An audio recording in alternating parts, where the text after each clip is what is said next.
evening, ladies and gentlemen. Welcome to the City of Belle City Council meeting. Please silence all technology, and thank you for participating in your city government. Ms. Yolanda, I would like to call this meeting to order. Can you confirm we have a quorum? We have a quorum, Mayor. Thank you. Would everybody please rise for the invocation and pledge to the flag? Mayor Ed. Heavenly Father, Lord, we thank you for today.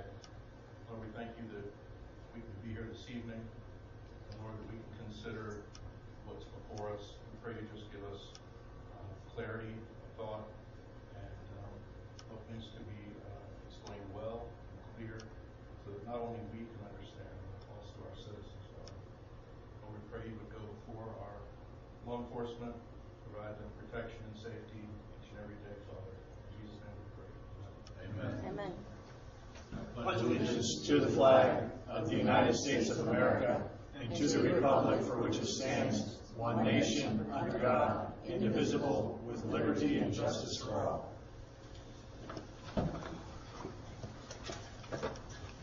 Good evening, everybody. Thank you for being here this evening. Sir, would you like to open 5A? Thank you, Mayor, Commissioners.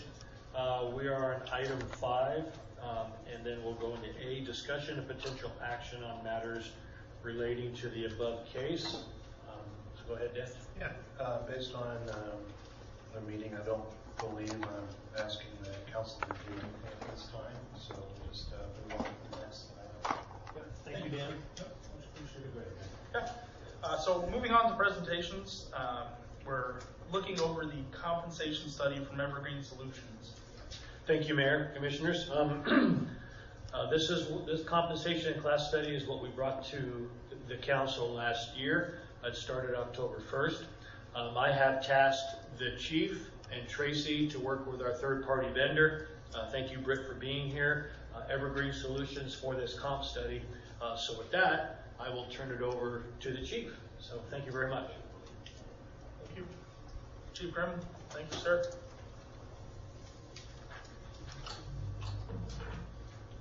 First, start off by saying I'm reminded Bradley Chief's finances is not my perfect situation. That's why we brought in experts to do it. So I'm going to introduce Britt. Britt's going to be the one that explains the study that was completed, and then I'll talk a little bit afterwards. Good evening, Mayor and Council. As he mentioned, my name is Britt Gamble. I am a project manager with Evergreen Solutions, and I'm excited to be here. Thank you so much for your time, and we'll move on with the presentation. So, for an agenda, we're going to talk a little bit about the study goals, then we're going to go over the phases of the project, so I'll talk a little bit about the methodology during each phase. We'll talk a little bit about the internal review that we conducted, which consists of a quantitative analysis, or looking at the numbers, and qualitative, which consisted of our outreach, where we came in and met with employees and got their perceptions. And then we'll talk a little bit about the external review, which is that external market, or that primary market data, and recommendations. So the overall goals of the study are, one, to look at your internal structure to establish the internal equity. So looking at compression, is there any compression between supervisors and those that they supervise? Also compression related to time where those employees are within a formal pay plan. So we do that internal analysis. That also consists of us coming in for outreach, where we conduct focus groups, orientation sessions. This is also during the phase where we collect information through the job assessment tool for your employees. So we look at internal equity, and then we also want to look at external equity, which consists of us comparing your salaries and pay plans to those of your external market, or those peer municipalities that are mutually agreed upon between our company and the people that we work with within your municipality. The last phase is producing recommendations that are in line with your compensation philosophy, where the city is trying to go for the future, and currently where they are, and making sure that there's internal equity, so between employees, as well as external equity, so making you market competitive to help you with your recruitment and retention. The project consists of several phases. So the first phase consists of meeting with your team, collecting data. We ask for pay plans, policies which govern your compensation and classification, or how you establish job titles, how you move people through your compensation plan. We also ask for an employee database, all job descriptions, and anything that governs anything related to compensation, pay, and classification. So we ask for that information. We also, during this time, establish a timeline. We work together with your team to talk about, are there any areas in particular that we need to pay special attention to? Where are some pain points within the current structure, or things that you've heard from employees that we should also take into consideration as we go out to market? So that's that project kickoff where we do that. The second phase is doing that internal analysis, which consists of that assessment of current conditions, the internal outreach. Then we do our external analysis where we collect primary market data, and then the last phase is recommendations and reporting, which is the phase that we're in now. To share a little bit more about the internal review, again, that includes gathering employee information, looking at the pay plan. Specifically, you have a pay plan for your sworn or your police officers, and also gathering compensation information for your non-sworn employees, which are within what we call a commensurate structure. So there is no particular structured pay plan. We gathered all compensation philosophies. We also asked for organizational charts so that we can understand the relationship of employees within the department or the organization, and job descriptions so that we understand the work that they do. What we found during this assessment of current conditions, or that internal analysis, is that, again, you have a formal step-based pay plan for your sworn employees, and that there is no pay plan for your non-sworn staff or employees. We also found, related to salary progression, that your sworn officers seem to be appropriately distributed within the pay ranges. There's a logical relationship between that distribution, and we attribute that to being a part of a formal, transparent pay plan. Data was not available for non-sworn, so we weren't able to truly establish whether or not appropriate progression was being made, etc. We looked for compression, and so when I talk about salary compression, we look at that in two ways. Is there compression between supervisors and those employees that they supervise? You do want to make sure that there is a decent distance between the supervisor's salary and the employee that they supervise, and that's to account for the scope of work, level of responsibility that those supervisors engage in, correct? The other form of compression is related to time, and that can happen in several ways.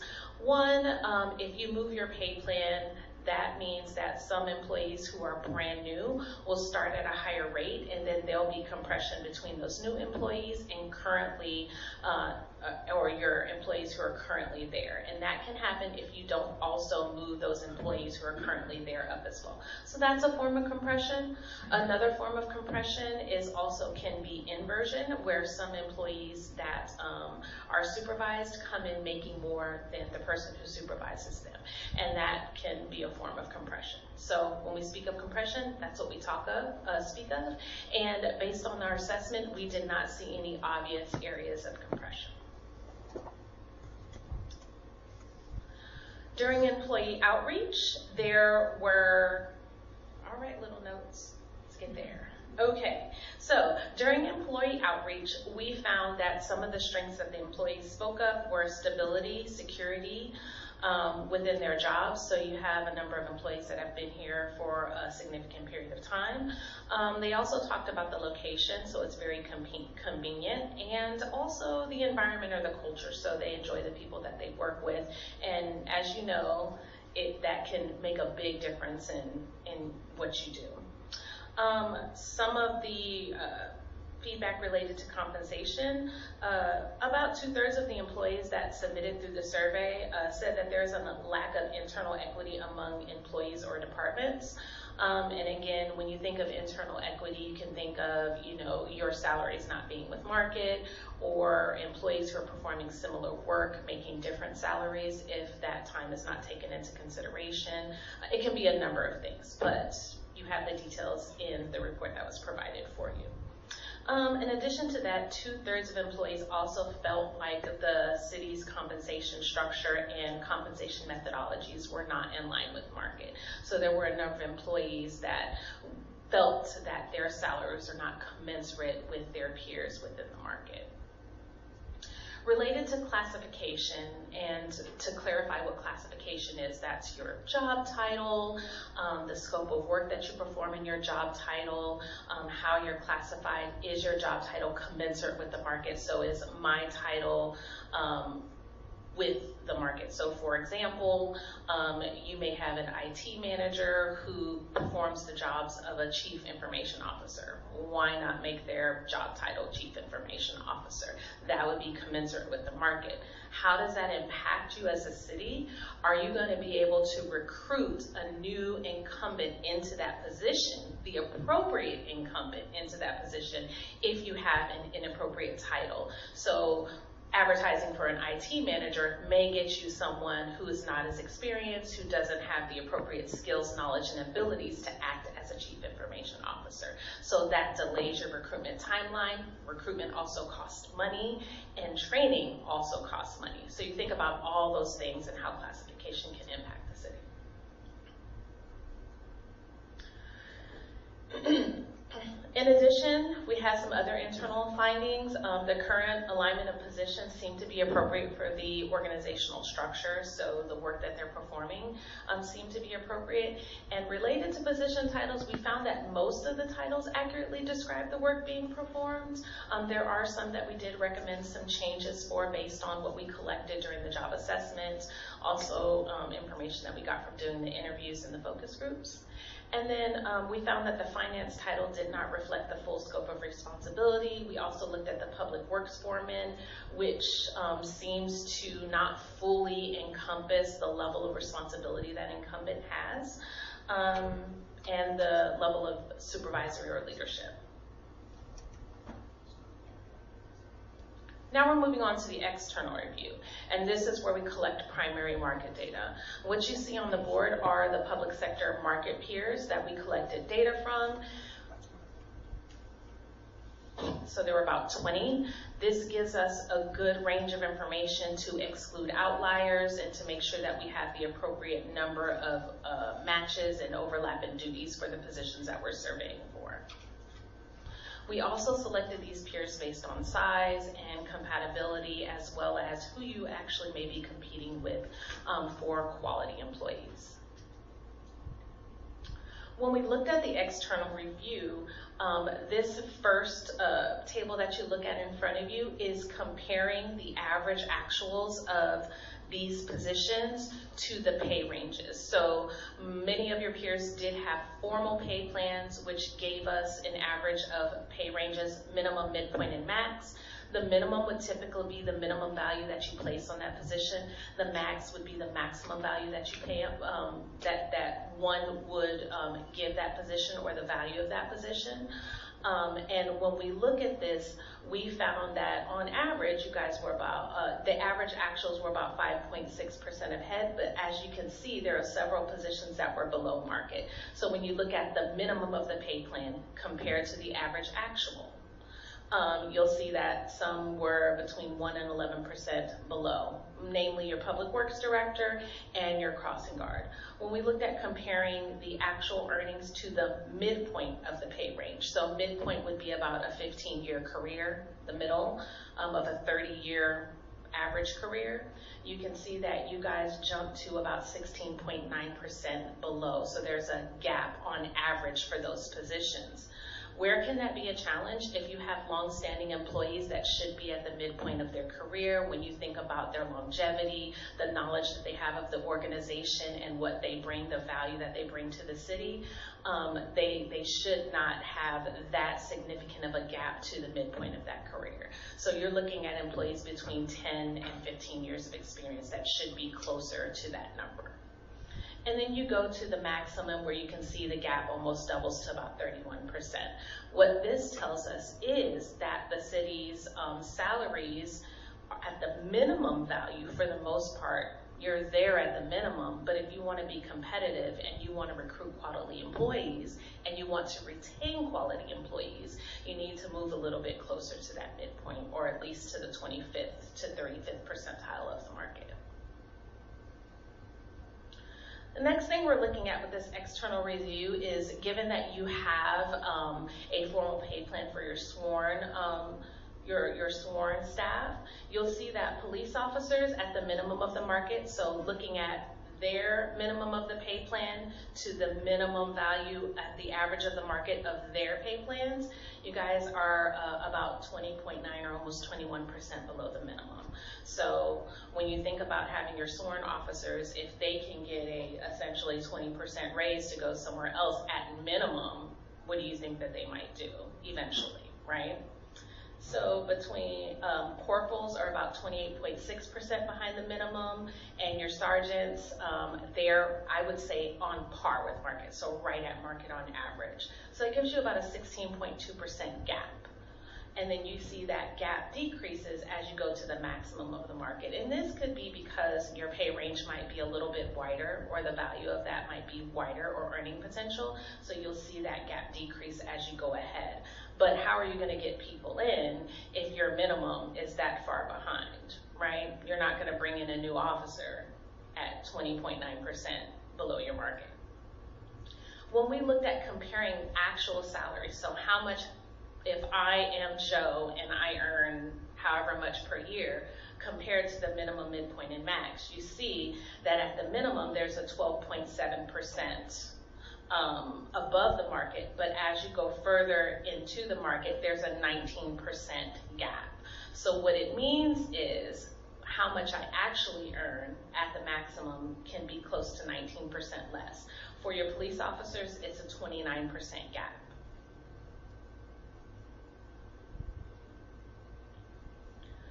So based on where you started, or that foundation, when we look at the assessment of current conditions, we assess your pay plan, your policies, and also what employees perceive the structure to be and how they experience it, and we compare that to the external market, we came up with a number of recommendations. Based on the information that we collected from the job assessment tool, which is where employees completed a survey, they talked about their daily activities, there was also a point factoring that was involved, of which supervisors also reviewed that and affirmed that information. Also, together with the market, so we went out and surveyed based on duties, not based on titles. Right? We found that the finance director's title was not within scope, and it doesn't fully represent the work that the finance director is doing. So we are recommending a title change to Finance and Administrative Services Director. For the finance technician, based on what we saw in market, based on the duties, we recommended a change to Finance and Administrative Services Specialist to be in line with finance.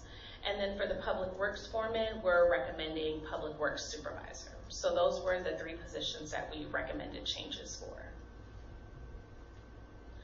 The next thing is we looked at all the job descriptions and all the current information that we gathered through the job assessment tool, and we did an assessment related to the Fair Labor Standards Act. This is where you have to assess the salaries as well as the duties and determine if a position should be exempt or non-hourly, or non-exempt hourly eligible for overtime. So we made recommendations there.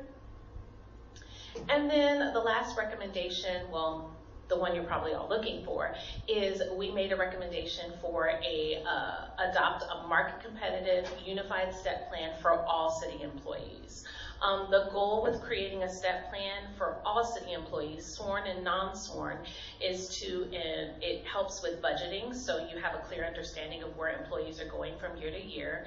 It promotes transparency, also equity within your entire system for all employees, as well as it gives you the ability to ensure that you're market competitive going forward. So this gives you a complete structure.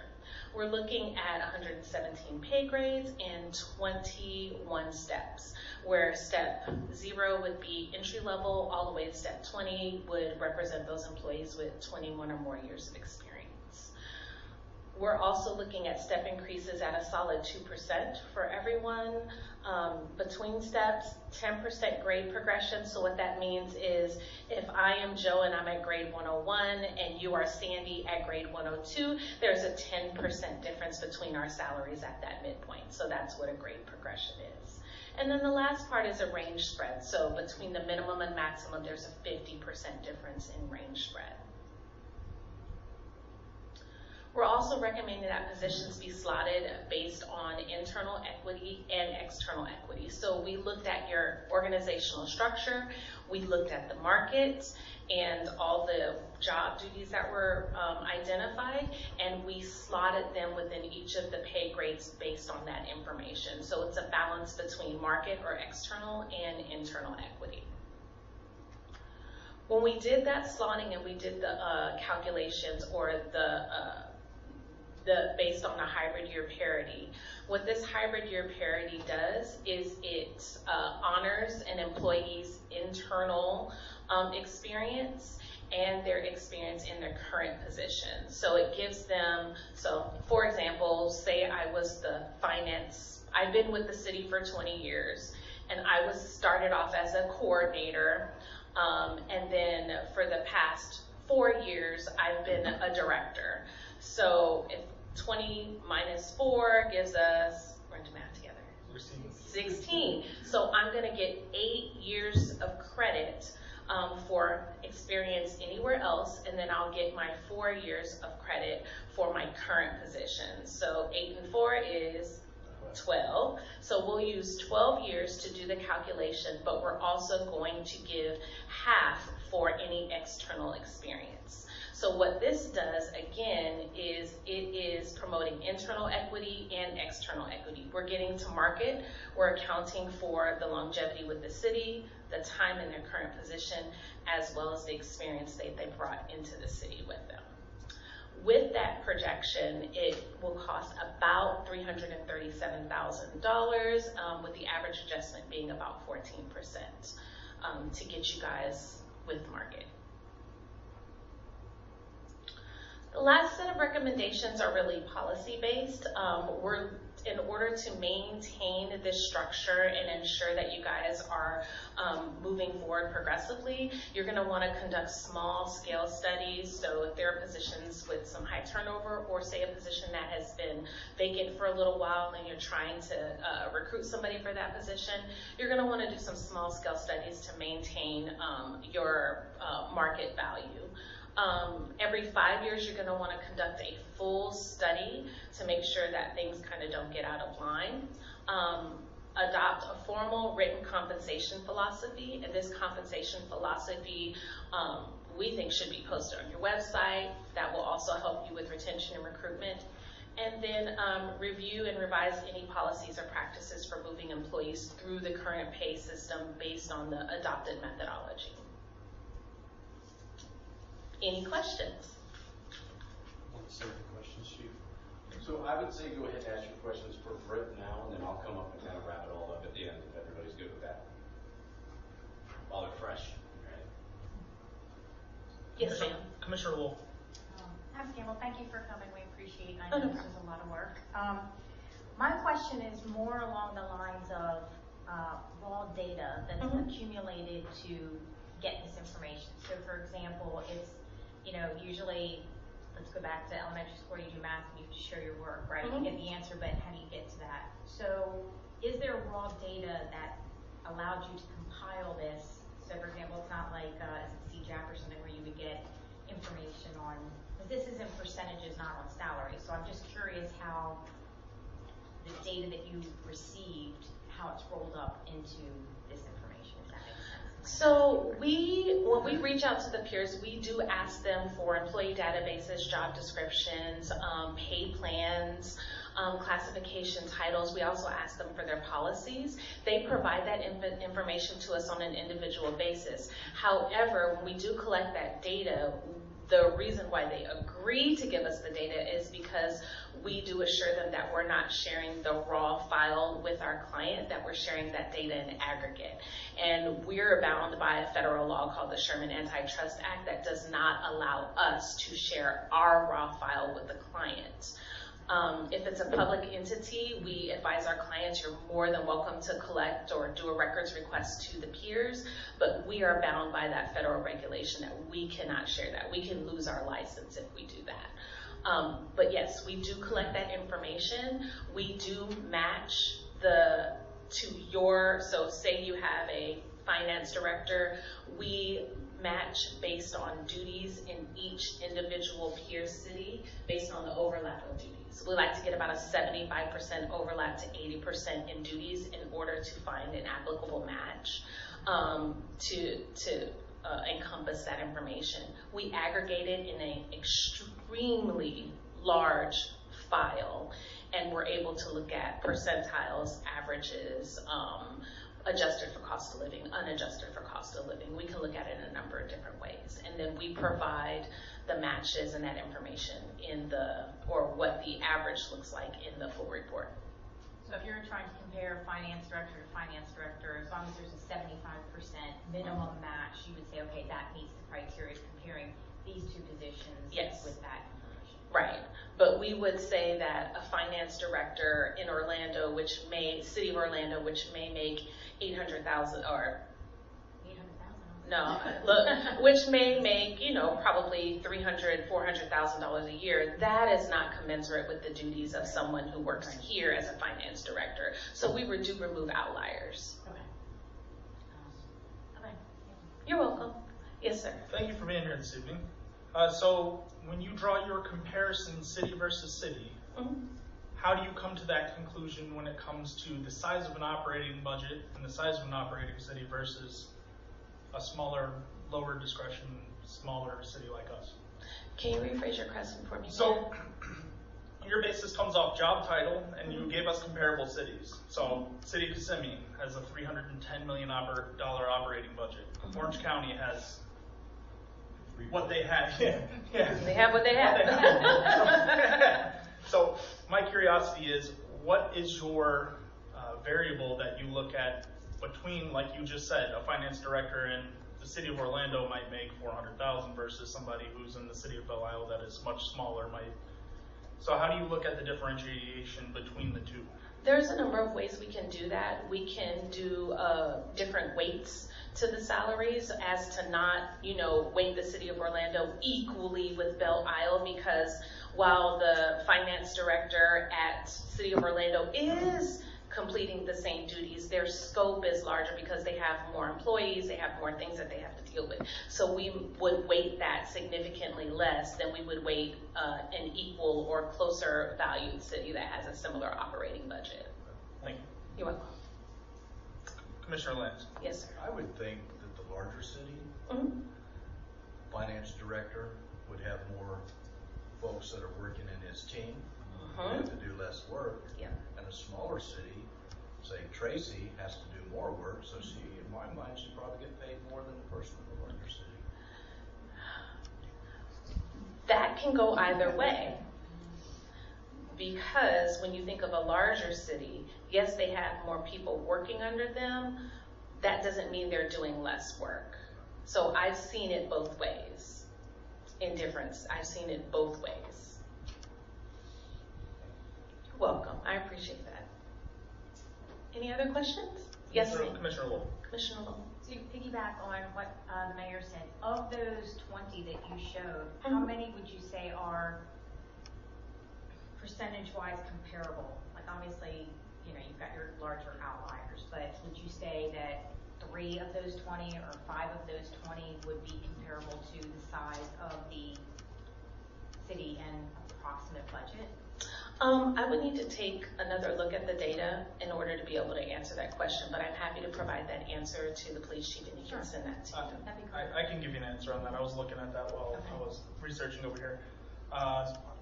3 of the cities are comparable to size and operating budget in that scope of That 20 that you had. Okay. Yeah. And Thank you. You're welcome, and thank you. Any other questions? Commissioner Bobrowski. I'm going to put this in old person, non-finance mindset. Let's go. So basically, you're looking at other cities that are not necessarily the same size as Belle Isle. And if what I'm seeing is, in hearing is, all the comparables of the cities you're comparing us with are all huge. There's only a few that are around the same population that we are. And probably we're smaller square miles than a lot of these. So how can you, I'm sorry, I'm just having a hard time wrapping my head around that. How can you say you want the map to map? I'm going to pick on you, Phil. I don't see how you can say our public works director should be paid the same as a public works director in a city of 68,000. So remember, you have to take it back to the other part where I said we match based on duties and not title. Correct. So your public works director here may be doing the same scope of work as a supervisor in another city, a larger city that has the same scope of work. We don't match based on title, we match based on duties. That's how we're able to do that. I understand that, but still, if one of, and I'm going to make this very basic so I understand it. Yes, ma'am. If one of your duties is you have to go around and pick up all the dog waste bags in the city. We got 10. Altamont Springs got 137. Our public works person is going to take them an hour to do it. The public works person in Altamont, it's going to take them 3 days to do it. So there's some jobs here that even though the scope is the same as another city, as far as the job responsibility, the time to complete that responsibility is considerably less here. Does that make sense? Yes, but they would also have more people completing the same duty. So instead of just having one person, they may have 10 people doing the same work. I would just be more comfortable if out of the 20 comparisons, they were similar in size. Given your unique location close to this area, it having the same size would mean you would have to literally go national to find places that are the same size. Edgewood's 2 miles down the road, and they're actually a little smaller than we are.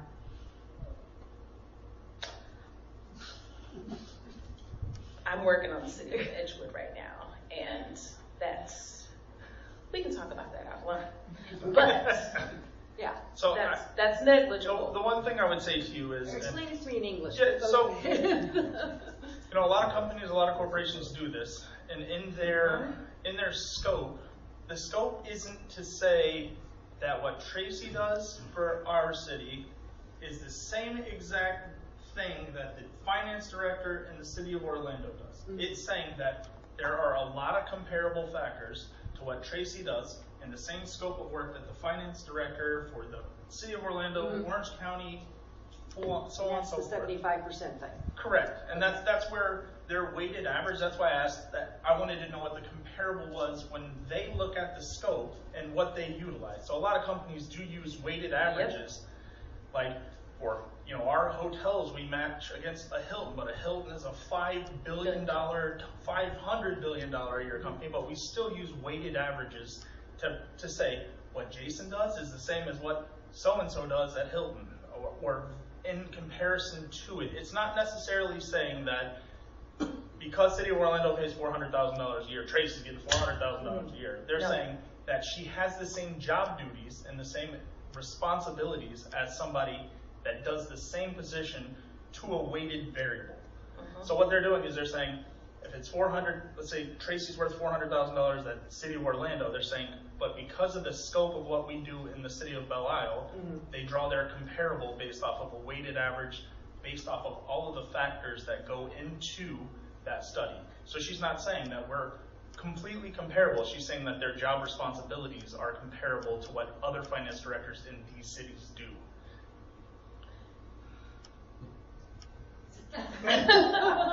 Sorry, the finance and you just it sees it. So. That's correct.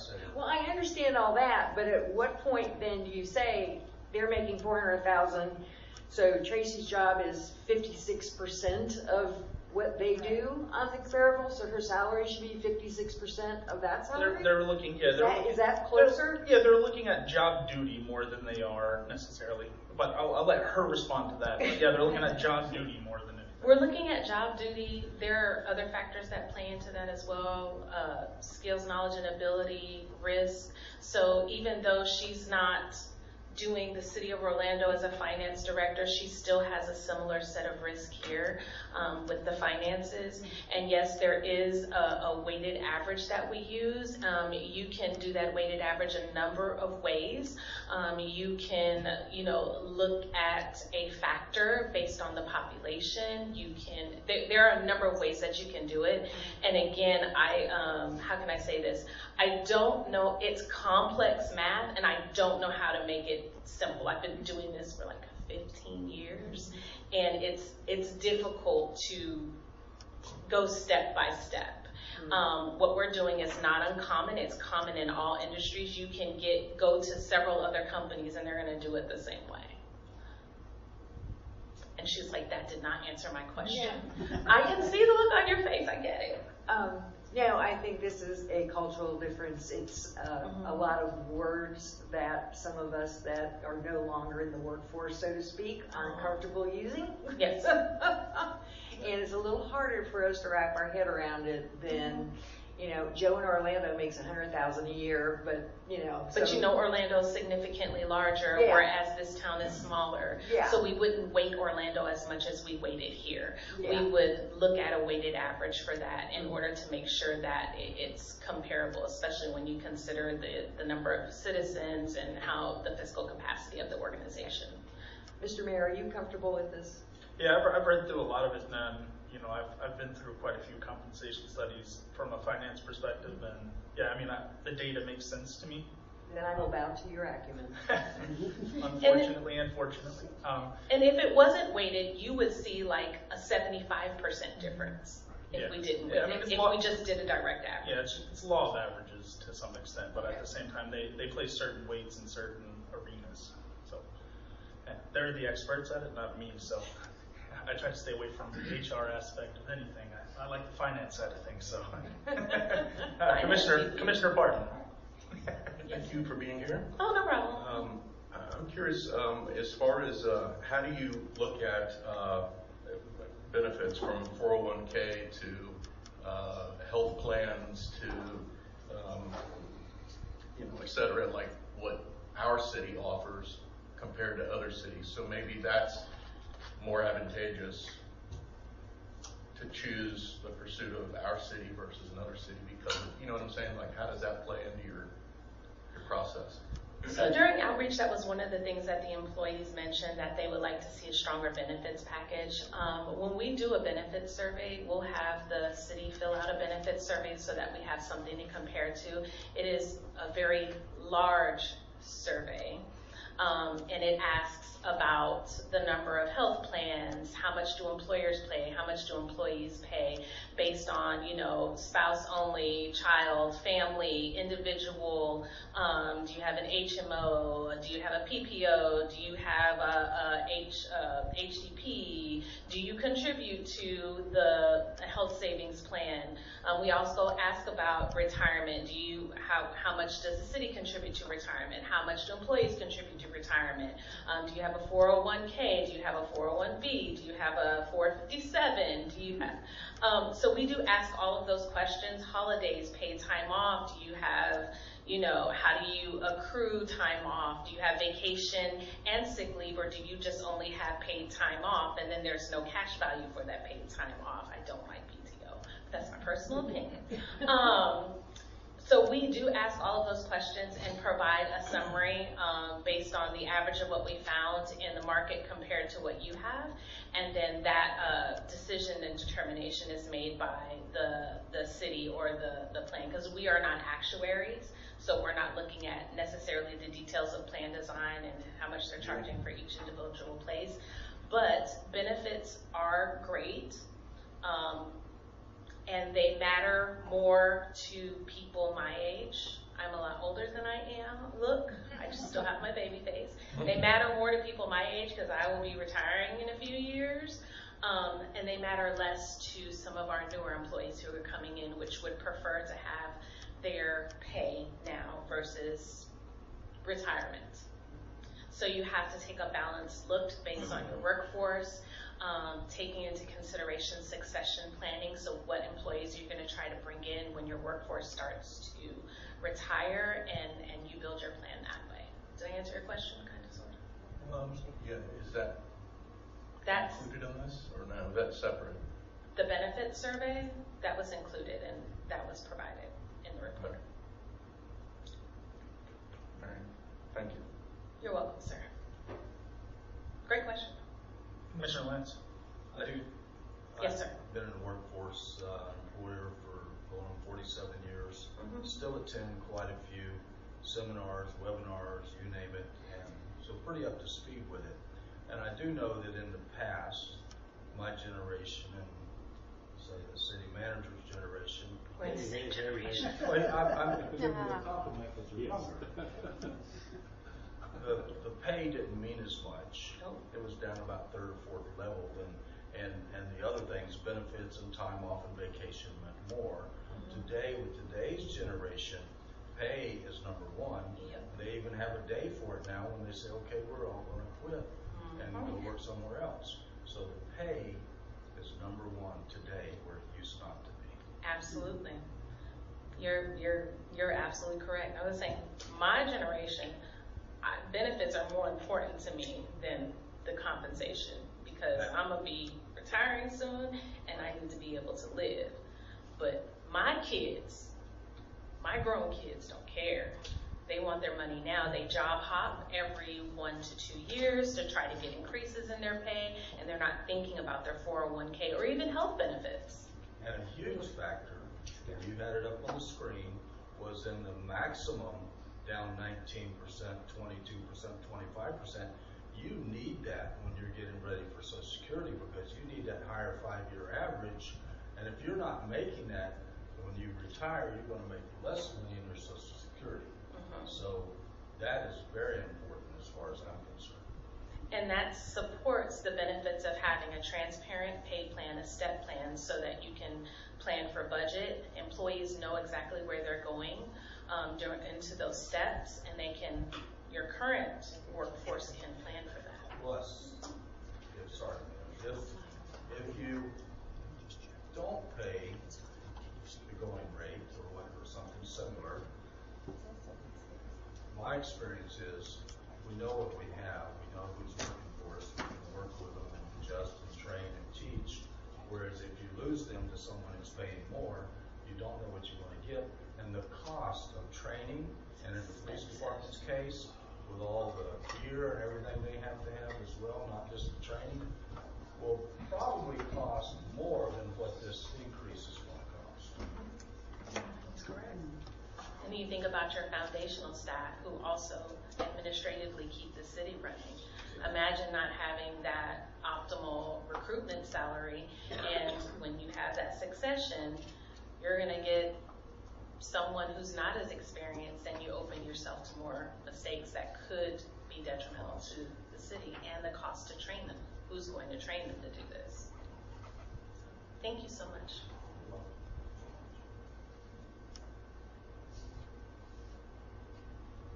Commissioner Pardon? I was trying to find, the study that was included on the benefits and such. And if it's here, I just missed it, I suppose. But,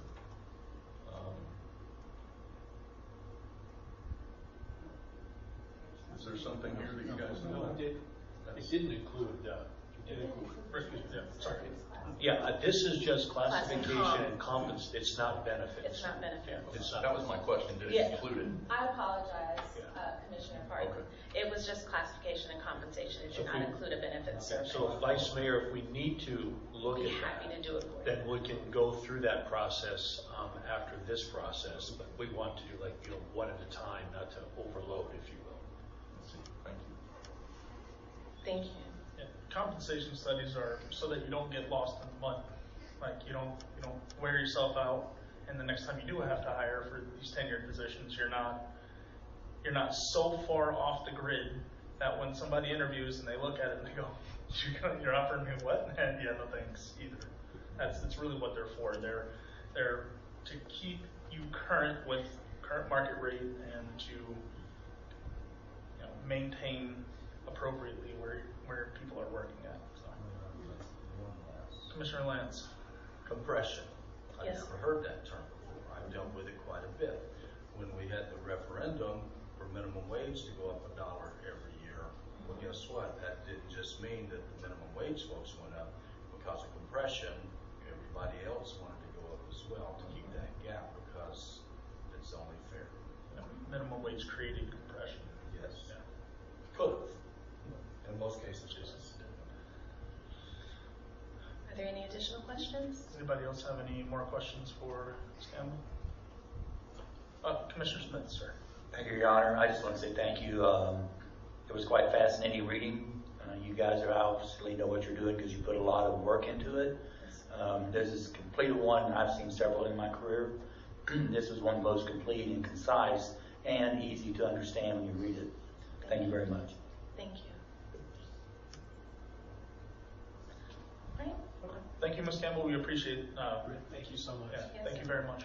You might want to stick around just in case. Yes, sir. I'm going to sit up or stay up here. No, you can, you Oh, can, you you can sit right there. Please have a seat. Whatever, yeah. Sit wherever you'd like. Perfect, thank you. Chief Brim, how are you, sir? Good. So I got put in task, being the largest department in the city with 23 employees over there, 23 officers, 26 employees total.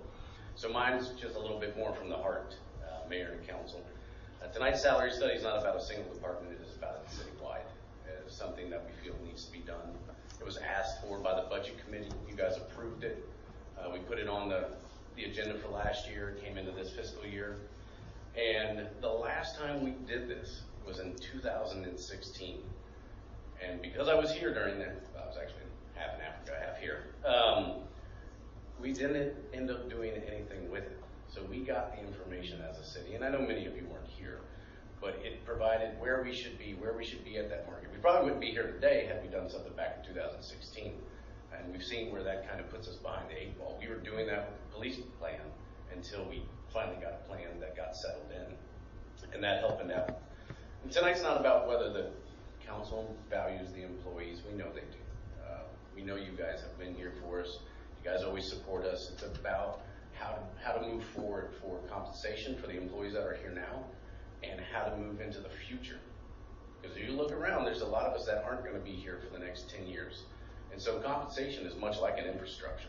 It's just like your roads. In fact, your roads probably won't get built if you don't have the right employees there, that core infrastructure, not paying them the correct salaries to go out there and get that market and say, hey, this is how the roads actually get built. We talk about it and we want to say that this would be two-phased. We picked April. It's not a definite April date, but understand that the first one would bring everybody up to pay grade for what the salary study says. We would do that, let's say, April 1st as an easy number. Second, everybody would realign to October as a pay grade increase. So then everyone every year moving forward, their pay increases in October. That's been the way it's been for the city right now. When we implemented the pay plan, we went to date of rank. That caused a nightmare for Tracy. Being the biggest department, and then I made her job harder by saying we're going to do a data rank. It was from where we stole that plan from Orlando PD. That's how they did theirs, because they wanted Orlando gets paid. They get every cent that they were going to get. They didn't want to miss it for 1 year. So that would bring everything back down into that, and it would help with future budgeting. If you really think about it, if we're all going to be paying from this thing moving forward, we can do that. We can actually forecast into the future of what's going to be there. We can work with attrition, because we know some of those people aren't going to be here in years to come, and we can give you a good 10-year budget where we haven't before. All the prices are on that sheet that you see. Every employee, if they stay here, knows that they're going to be here. Some of us are getting up in age. It's easy with the police department. We've got a system over there that's going to create the next 5, 10 chiefs, as long as it works properly. So over here, we don't have that. We don't have the number of employees to replace the city manager, the city clerk, the finance director. So if we do have to hire those in the future, we're going to have to make our salary up there to pull in somebody with experience. You can't come to a city that doesn't have another person to do that. When you asked about Orlando with their bigger departments, a finance director can come in at a smaller, job title and work their way to finance director, but they're taught. city clerk leaves tomorrow, who's gonna teach the new city clerk how to city clerk unless they've got experience? That's what having that prior experience would help with, and allowing us to pay it. Not only at market, but saying that if you have 10 years of experience, we go steal a deputy city clerk from somewhere and we pay them good money, they've already got the general knowledge on how to do that job. And despite, this is something I've always wanted to talk about, despite being one of the lowest paid agencies in Central Florida, the police department, I don't know exactly, it sounds like we're below market on some of the city jobs also, we have had good tenured employees. And that is because of the culture of Belle. It is the leadership that the council has provided to put the certain people in place and bring a good leadership here, which allows us to grow in our departments and stay. But that retention tool can only last so long. You have to stay up with the market, because people are going to leave whether it's for retention or not. People get jobs. We've had multiple officers leave that moved to Connecticut, and another one that wanted to go somewhere else and do something different. The market couldn't keep up with that, but now we have to come in and get below market value because of how low our pay is. This is what keeps the future. So tonight, and this, I look at this this study as it's not just taking care of employees.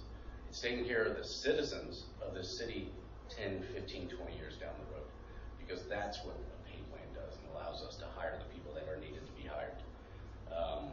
And I'm good for any questions. Don't ask me any of the technical questions about weighted aggregate or anything like that. If I do not have that answer, I will have to defer. But I'm here if anybody has any questions for me also.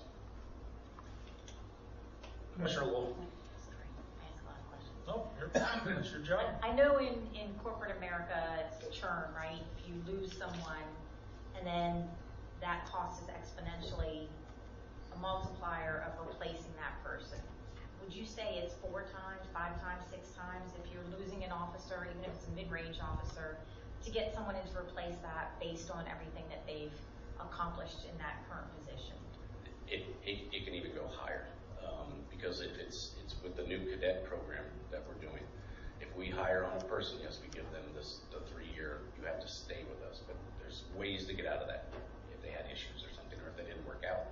But now we've paid for their academy. We paid them while they were in the academy. They came and did FTO, and then they got out on their own. That you're looking at probably 10 to 15 times the cost for the next person. And I have to continuously do that for officers to come in and pay in the academy. That's almost a given nowadays. If I don't find a special person for police that left an agency, didn't like where they were at, wanted to do something different, everyone going through the academy is getting sponsored.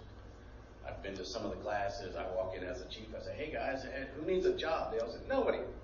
Because they're already all hired by Orlando, Ocoee, Longwood, pick one, but everyone is filled. Well, before, back in the early 2000s, you walked in and said, who needs a job? Everybody but one person raised their hand, because it was the market.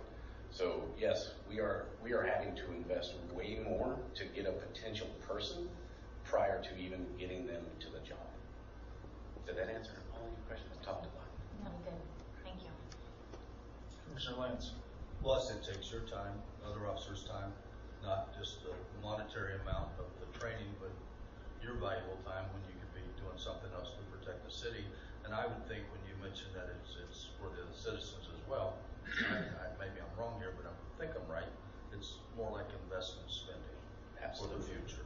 That's what we're looking at, is to get the compensation at where market needs it to be, to make sure that the citizens have the employees in the city that they deserve.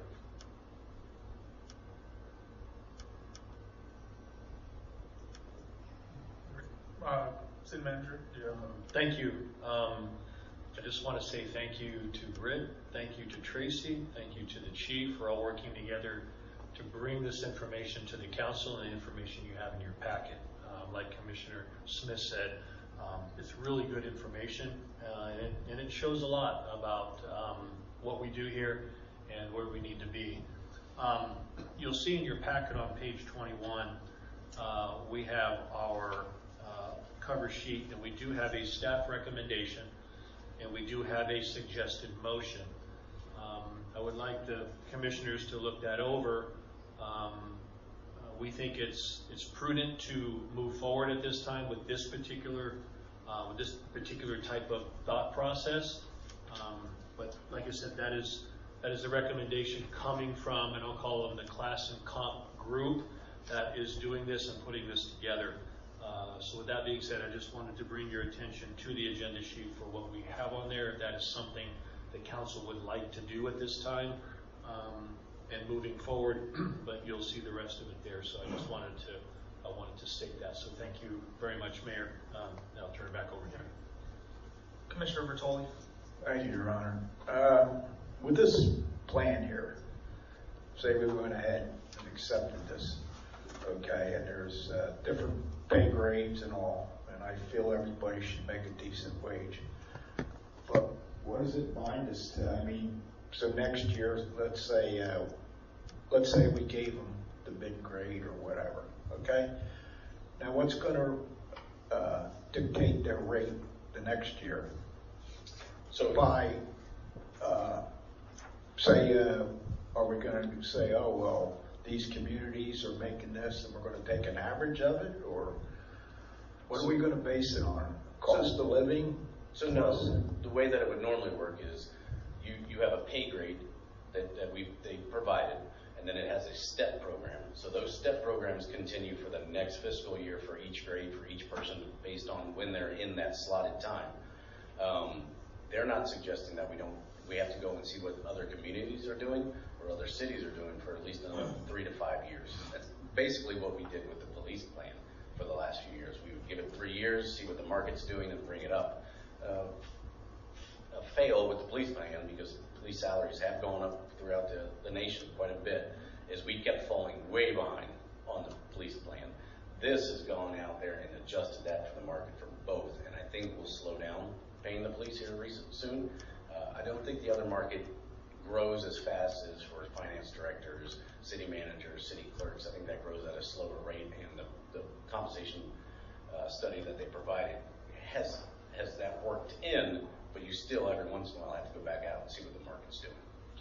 So if we go up with the step plan, which you said will control wages and all will all be in writing, my only concern is what if the city comes upon hard times in 2 years?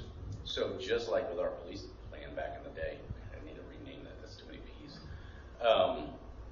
The city can always, even with Orlando and these union-ruled cities, the council has the last say for whether the rates go up. You can freeze at the steps you're at.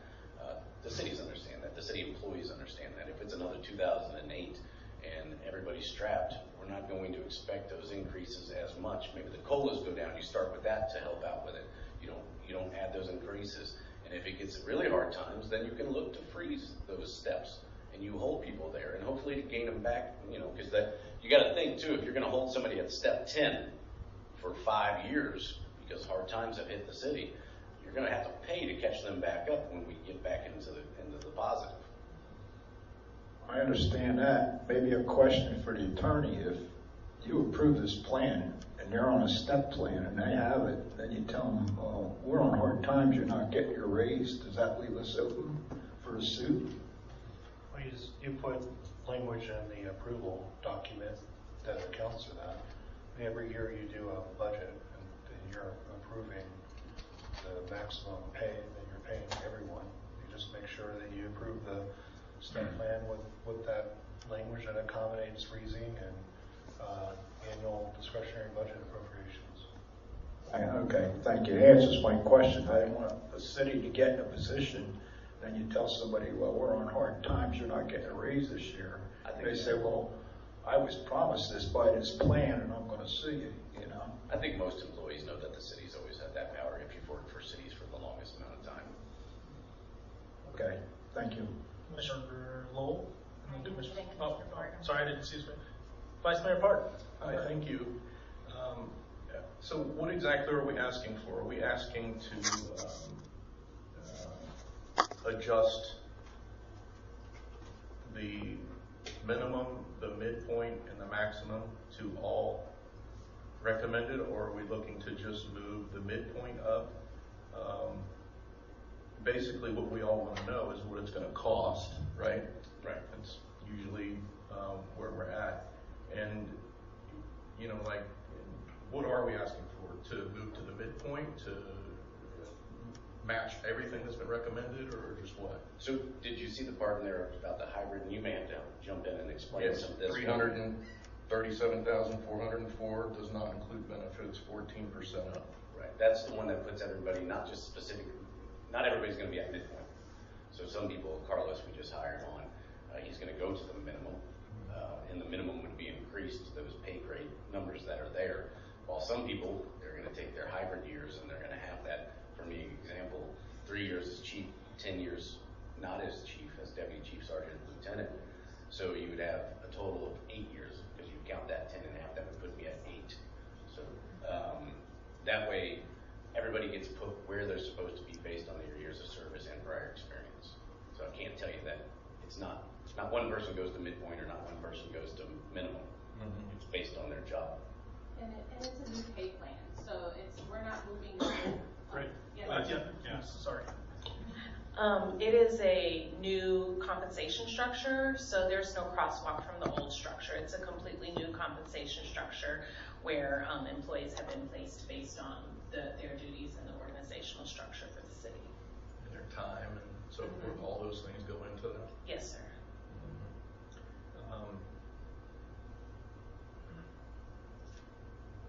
At least for me, you know, but I like to know, you know, and I think we've been around this before, and what I like, but maybe not everybody else does, but I want to know what it's going to cost the city, because as you remember this past budget year, you know, we were trying to find revenue, and I think we're going to look to our budget committee to help us understand this a little better and what exactly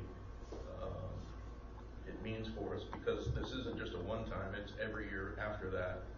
And you know, a 10-year projection might be $2 to $3 million more, and you know, where do we get that? In addition to that, we have to remember that the governor is looking to remove the housing taxes, and I don't even know what that means, to be honest, to the city. So all these things I think we need to understand. I'm all for people being paid what they deserve to be paid. But those are the kind of questions that are floating around in my head right now. And I don't know there's an answer for it, it's just that's kind of what I'm thinking. So there's never going to be a 100% answer to some of those things, because it is budgeting and it's forecasting, correct? We will have Tracy work with myself to find getting us as close as possible to the cost of what it's going to come to the city. We didn't want to go through all of that work because it's going to be a pretty big project and not have a direction forward like we did back in 2016. We would like a direction from you guys to say, hey, we want to go this route. We would look at it if you can provide us blank. That's why we kind of had this presentation meeting tonight, to allow you guys to bring us anything feedback so we can have that information to you by the 17th of next month. Commissioner Bobrowski, I just wanted to make sure. Oh, I'm sorry, Commissioner Lowell was next second. Oh, sorry. I got, no, then you, ma'am, sorry.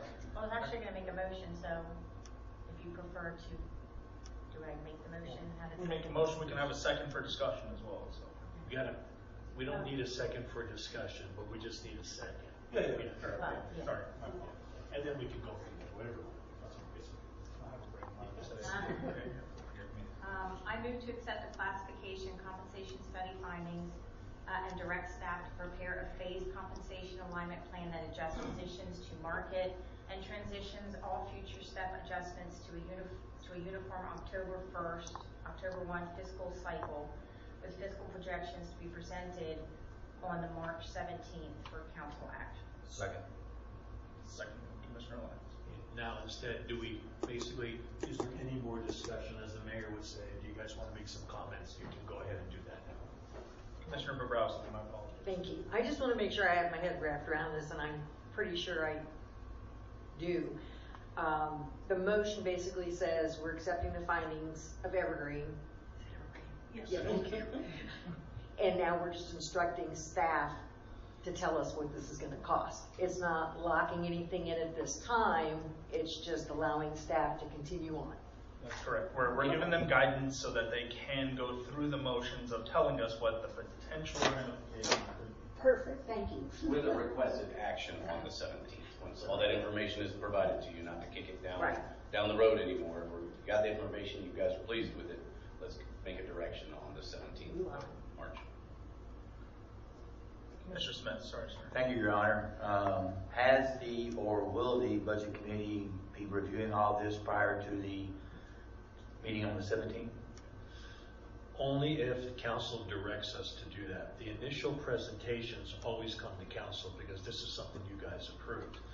If there's a consensus for you guys to want to send it to the Budget Committee, we would work with the Budget Committee to do a special meeting prior to or in March, during the March meeting before the 17th. We would go ahead and we would have that with them and basically do the same thing basically we did here.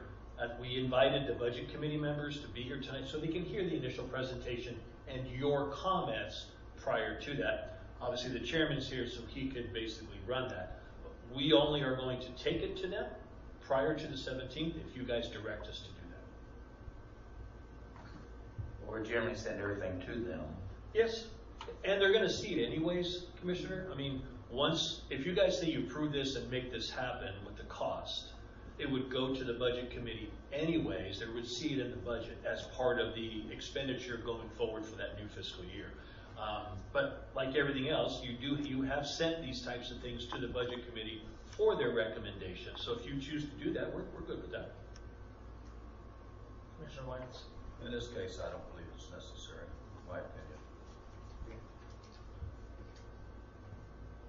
Since they're going to see it again, anyway.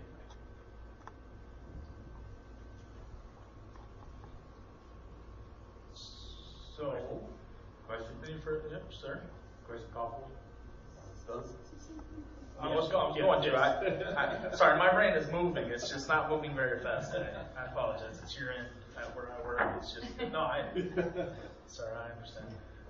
The only comment I would like to make about the whole ordeal before we go to vote is every company has a structure where it's compensation-based review based off of your production for the prior years, things of that nature. These step plans don't really say that chief needs to go look at every officer. It just says, step plan says it's going to be 2% next year. Whereas we look at cost of living in previous indications of 3.5%, 4% based off the suggestion. We're kind of netting out the cost of living increases and saying, well, there's just a step plan after we move them to this current basis. So just keep that in mind, that this is going to be a forecastable future for what we look at when it comes to expenditures and labor. So, sir. Thank you, Your Honor. Just to expound on what you said, my entire career was spent in the private sector. And there is not a private sector company of any size that doesn't have one of these.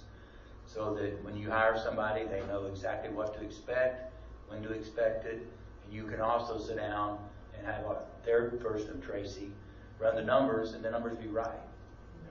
It's something we should have had many years ago. Just so you guys, I wasn't really part of this one because I wanted the chief, obviously the largest department, and Tracy to do it. But I have, like you, Commissioner, I have many years experience with doing classic comp studies, salary surveys, market studies, benefit surveys. And actually, I'm used to 5% in the step increase in most agencies, not a 2%. So 2%, in my opinion, is very reasonable based on performance or based on merit, right? So based on a satisfactory, like the police plan does right now, satisfactory evaluation, right? You will get your step increase, whatever that is. Unless there's catastrophic, unless something happens where we have to freeze hires, freeze raises, freeze this, freeze that. So like I said, I'm used to one agency was 7% was the step increase, okay? However, with that being said, you have a step increase for merit and performance class grade like we're doing now. COLA is a completely separate thing. So COLA is a cost of living adjustment based on inflation and based on rises in basically supplies and everything else. What it costs to buy groceries. So I'm going to buy this container is $20. Next year it's $30.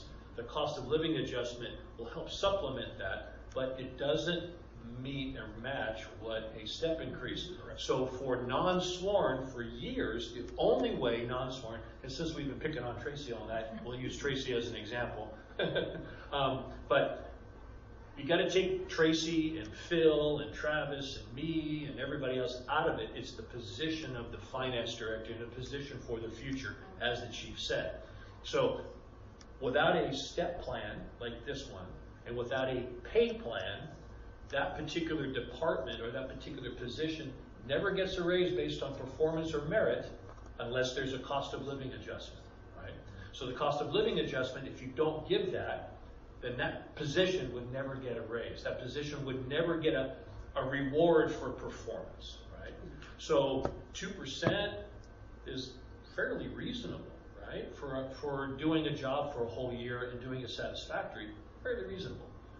7%, you got to be exceptional, right? So sometimes you do a pool of money where you have an X amount of money where somebody gets 7, but somebody also gets 1 or 2. Is that fair? Is that not fair, right? But here we're doing something that's reasonable, has a step for a number of years going forward, and you know what your set's going to be, the initial number you put in, and then basically, if it's satisfactory, 2% every year. So like they talked about, you can budget for that and what it's going to look like in the future. So having the two, if the CPI comes back, Consumer Price Index comes at the end of the year and it's gone up 2%, 2.5%, you have the ability to give a 2% for basically your step increase, but you also have the ability to add 2% in a cost of living adjustment if prices go through the roof. If CPI is really low, like the mayor says, you still have that opportunity based on merit and based on I came to work every day for a year. It's worth something, right? So, and the 2% is it's not over the top. It's reasonable, if you will, for that. So I just wanted to give my final comments on this. That, like I said, I've been through many of these from low to high, and so I really appreciate Evergreen. I appreciate what staff has done in bringing this forward, and it hasn't been done for a long time. And when you don't do something for a long time, like we've seen with ad valorem revenue, same thing, right? Expenditures do this and revenue stays flat, you got a gap. Kind of in the same boat, right? But if we do this every 3 to 5 and we do a market adjustment or we do a market survey to see where we're at, we can keep up. You don't have to be over the top. You can just keep with it, right? So for me, listening to this and seeing what it is, pretty cool, pretty neat. And I'm really happy that you guys allowed us to do this study because I think it was very informational and it really showed where we're at. So anyways, I'm off my soapbox. Thank you very much. Ma'am? Thank you. I too worked for a company for 42 years that had a step progression, and I understand that. I just never had to deal with the creation of the steps. So that's why this was a little difficult. However, with ours, there was also a caveat in there that if you were on any kind of disciplinary action, a warning letter, suspension, you were frozen until that disciplinary action was rectified. Is this our pay plan? So going to have the same? We have that ability to do that. So currently the police plan had that. If you were within good standings, that means you weren't in a disciplinary hearing, you didn't get sustained of 2 disciplinary hearings throughout the year, you had to be good to go. You weren't in any type of suspension to make that next step. We never hit that. We didn't have any of those issues when we were in the police plan. But that is something we can add to this in policies. And some of the policies Tracy and I will be working on, they still have to be shored up at the end to make sure everything fits into place. Because there's some outliers in this salary study. For the most part, everything works out perfectly. But there's always going to be some weird study or policy that we have to create to pinpoint something. And I'll tell you right now, whatever we come up with and we put in place isn't going to fix every single one of those. We're going to find those in the future and have to come back and create new policies because we missed something, you know. So yes, something will be put in place in policy once this is implemented that allows us to say that you have to have a within good standings or something to that effect. Okay, I'm assuming outliers is like unforeseen things or other, that's just a nice word for, okay, other stuff. Somebody comes in with 10 years of experience Yeah. over here, but then they were in a graded slot somewhere, and it's just, some of those, we can't think of every situation, every scenario, Okay. but it allows us to fix those in the future, and those aren't anything that would cost massive amounts, so that would be minimal type increases, or decreases even. Would there be any connection, to people, because my company, we had this issue, totally different kind of company. People that would really take advantage of taking personal time off without pay because they didn't have PTO, and that would actually affect their seniority, their longevity. So for our city, the way it happens now, if you don't have that time and you're taking that time off, you get put into a disciplinary type action. Okay, so that can affect So your that would even do it if you were abusing PTO time. Okay, sometimes when things are totally in black and white like that, like it's been brought up before, well, it says here that on October 1st I was gonna get this, I just wanted to make sure it's covered for, let's just say not the most stellar of employees that are playing the system. Absolutely. And then, like I said, those are the things that we'll try and find every single one of those, but I can guarantee we won't get every single one because there's some smart, non-stellar employees. Find some things. You don't have to talk about him right here. Sorry. We're gonna catch your salary. You gotta watch the chief. You gotta watch the chief. So. Okay, so we have a motion on the floor and a second from Commissioner Lowell and a second from Commissioner Lance. All in favor of the motion on the floor? Aye. Opposed? Motion passes unanimously. Thank you very much. Thank you very much. Britt, thank you so much again. We appreciate you being here. You kicking me out? You want to get go? You can stay. I would let you escape. So unfortunately, Britt didn't know that Daytona 500 was this weekend, and we didn't get her a hotel, so she's gonna drive all the way back to Tallahassee. I've actually got to check. No. I've got because there's not one hotel. Not one hotel. Really? I gotta check to see if one of ours is local, see if I gotta call one and say, hey. Anybody got a spare room? I do. I have a spare room with a really comfortable bed. I'm not kidding. I do, and I live 2 miles from here. Do you have Wi-Fi? I have I Wi-Fi. have a ton of work to do I tonight. have Wi-Fi, but yes, get some work out. Yeah. You're welcome. Yes, I was gonna say, I can make a couple phone calls. no, I might work for a hotel as well. it. So. I have a very comfortable I was gonna bed. say, your neighbors have a guest house. Did you hear him, Rick? Guest house. No, I have a Excuse very me. comfortable bed. Go ahead. Yeah, please don't go anywhere just yet. We'll see what we can do. I'll send a Not message. driving. But 5 yes, ma'am. hours. I was gonna drive until I found a hotel. No, you can stay. Welcome to Belle Isle. Yeah. You're so sweet. Just moved here.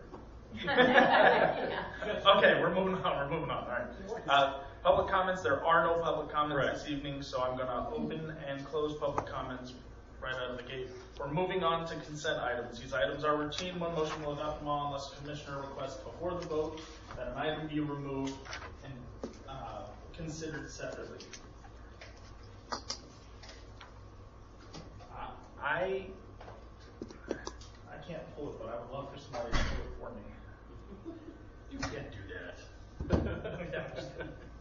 Motion, Your Honor. Sir. I'd like to approve consent items A and B as presented.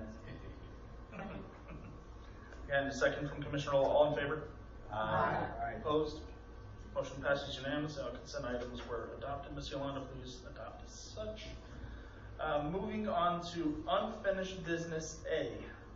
Review of Lancaster House lease with Pioneer Days. Okay, let me find it. There's There's a lot of pages. Yeah, so I'm just going to give you a quick update, commissioners, on Lancaster House lease, and I want to just go ahead and, if you want to turn to page, you're going to get in the hundreds. Turn to page 148. It's highlighted in yellow for you. I'll give you a minute to scroll through 100 pages to get there. I'm glad you're scrolling. I've got one. What page was it? What? The on the fence, does that mean the steel fence all the way around? Yeah, I'm going to get there in a minute. I'm going to preface this, and then I'm going to go ahead and let you guys know what's going on. So Phil and I went out and met with, at the request of Billy Morgan. Billy Ann, as a request, because he wants to put some some white picket fence and a couple other things, and he can't put the fence up because they want to build. Anyways, long story. So Phil and I went and met with Brian Leahy out there, and we asked him to take into consideration that the Pioneer Days wants to fix the exterior of the house.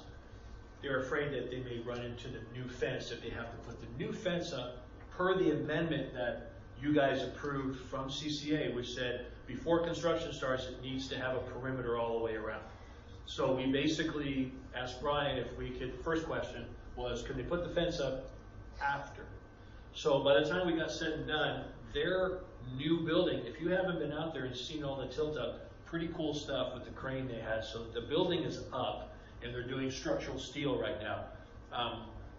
So what Brian said is, we're finished with our building before Lancaster's finished with their anticipated date for them being basically notice to occupy is at the end of this year, December of 2026. That basically they have to install the fence. So I talked to Billy about that. He's cool with that, right? Because their timeline is the end of this year, 2026. If they start in March, will be get the exterior done by December. So he was cool with that. And Brian, talking to the executive director, basically Director Brooks, that they said that they would be okay with allowing that to happen so you don't have to put the fence right away. Then we asked him, would you guys be open to amending to just doing two sides, because Billy wants to do a white picket fence? They said no. We want to adhere to the amendment that the council has approved, and that was fence on 4 sides. So I have not talked to Billy about that yet, but I wanted to finish the lease and read you the language so that you understand what I'm giving Billy.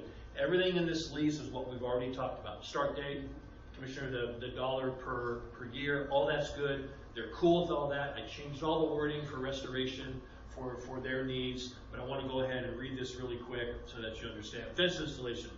The chain link fence can remain during the exterior rehabilitation of the house. That's currently on 2 sides, and then they have a aluminum rail fence around that's kind of dilapidated on the other side.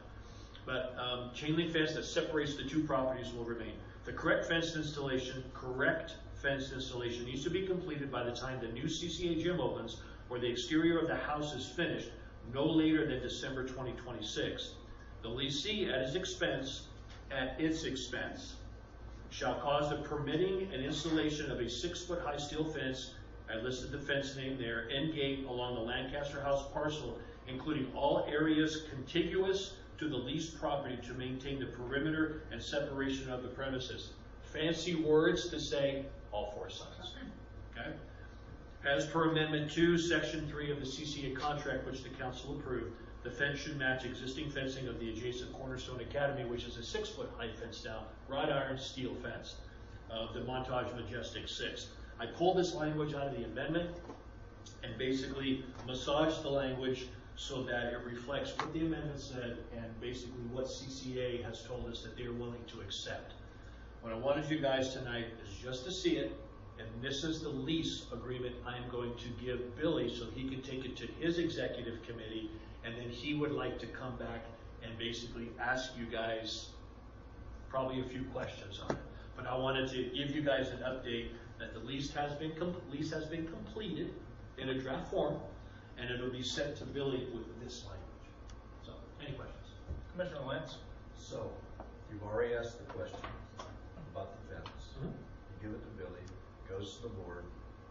They say, we only want the fence on 2 sides and picket fence on the other 2. It comes back to here, Right. and he tells us that. We've already got the answer. Or can you take it back the way he Well, approved? if he's not happy with this answer, he has choices. He can talk to CCA himself and try to work a deal. Okay? He can come back to the council and say, we can't afford this. Will you guys be willing to pay for some of the fence or all the fence? It's his choice to do that, but I have to send him this draft lease for them to look at as a completed lease prior to any of us signing it. When you give Billy the lease, Mr. Morgan, can you instruct him, tell him what you just told us, and instruct him to go ahead and try to lobby to get that changed. I'm not gonna instruct him to lobby No. because it's not our issue to tell him what to do. But I If he, you can, or other people can, but basically, I've already told him if he wants to make the changes, he can lobby CCA. Maybe they want to donate portion of that fence. I don't know if they'll do that or not. I can pretty much guess based on our conversation that they're going to say no. But this is the language. I just wanted to show you that this is the language I'm putting in, and this is what I'm going to give them. I know the cost is a factor, but it's the aesthetic appeal that putting a 6-foot wrought iron fence around a historical building is gonna make it look more like a prison than it would be a nice home from the 1800s.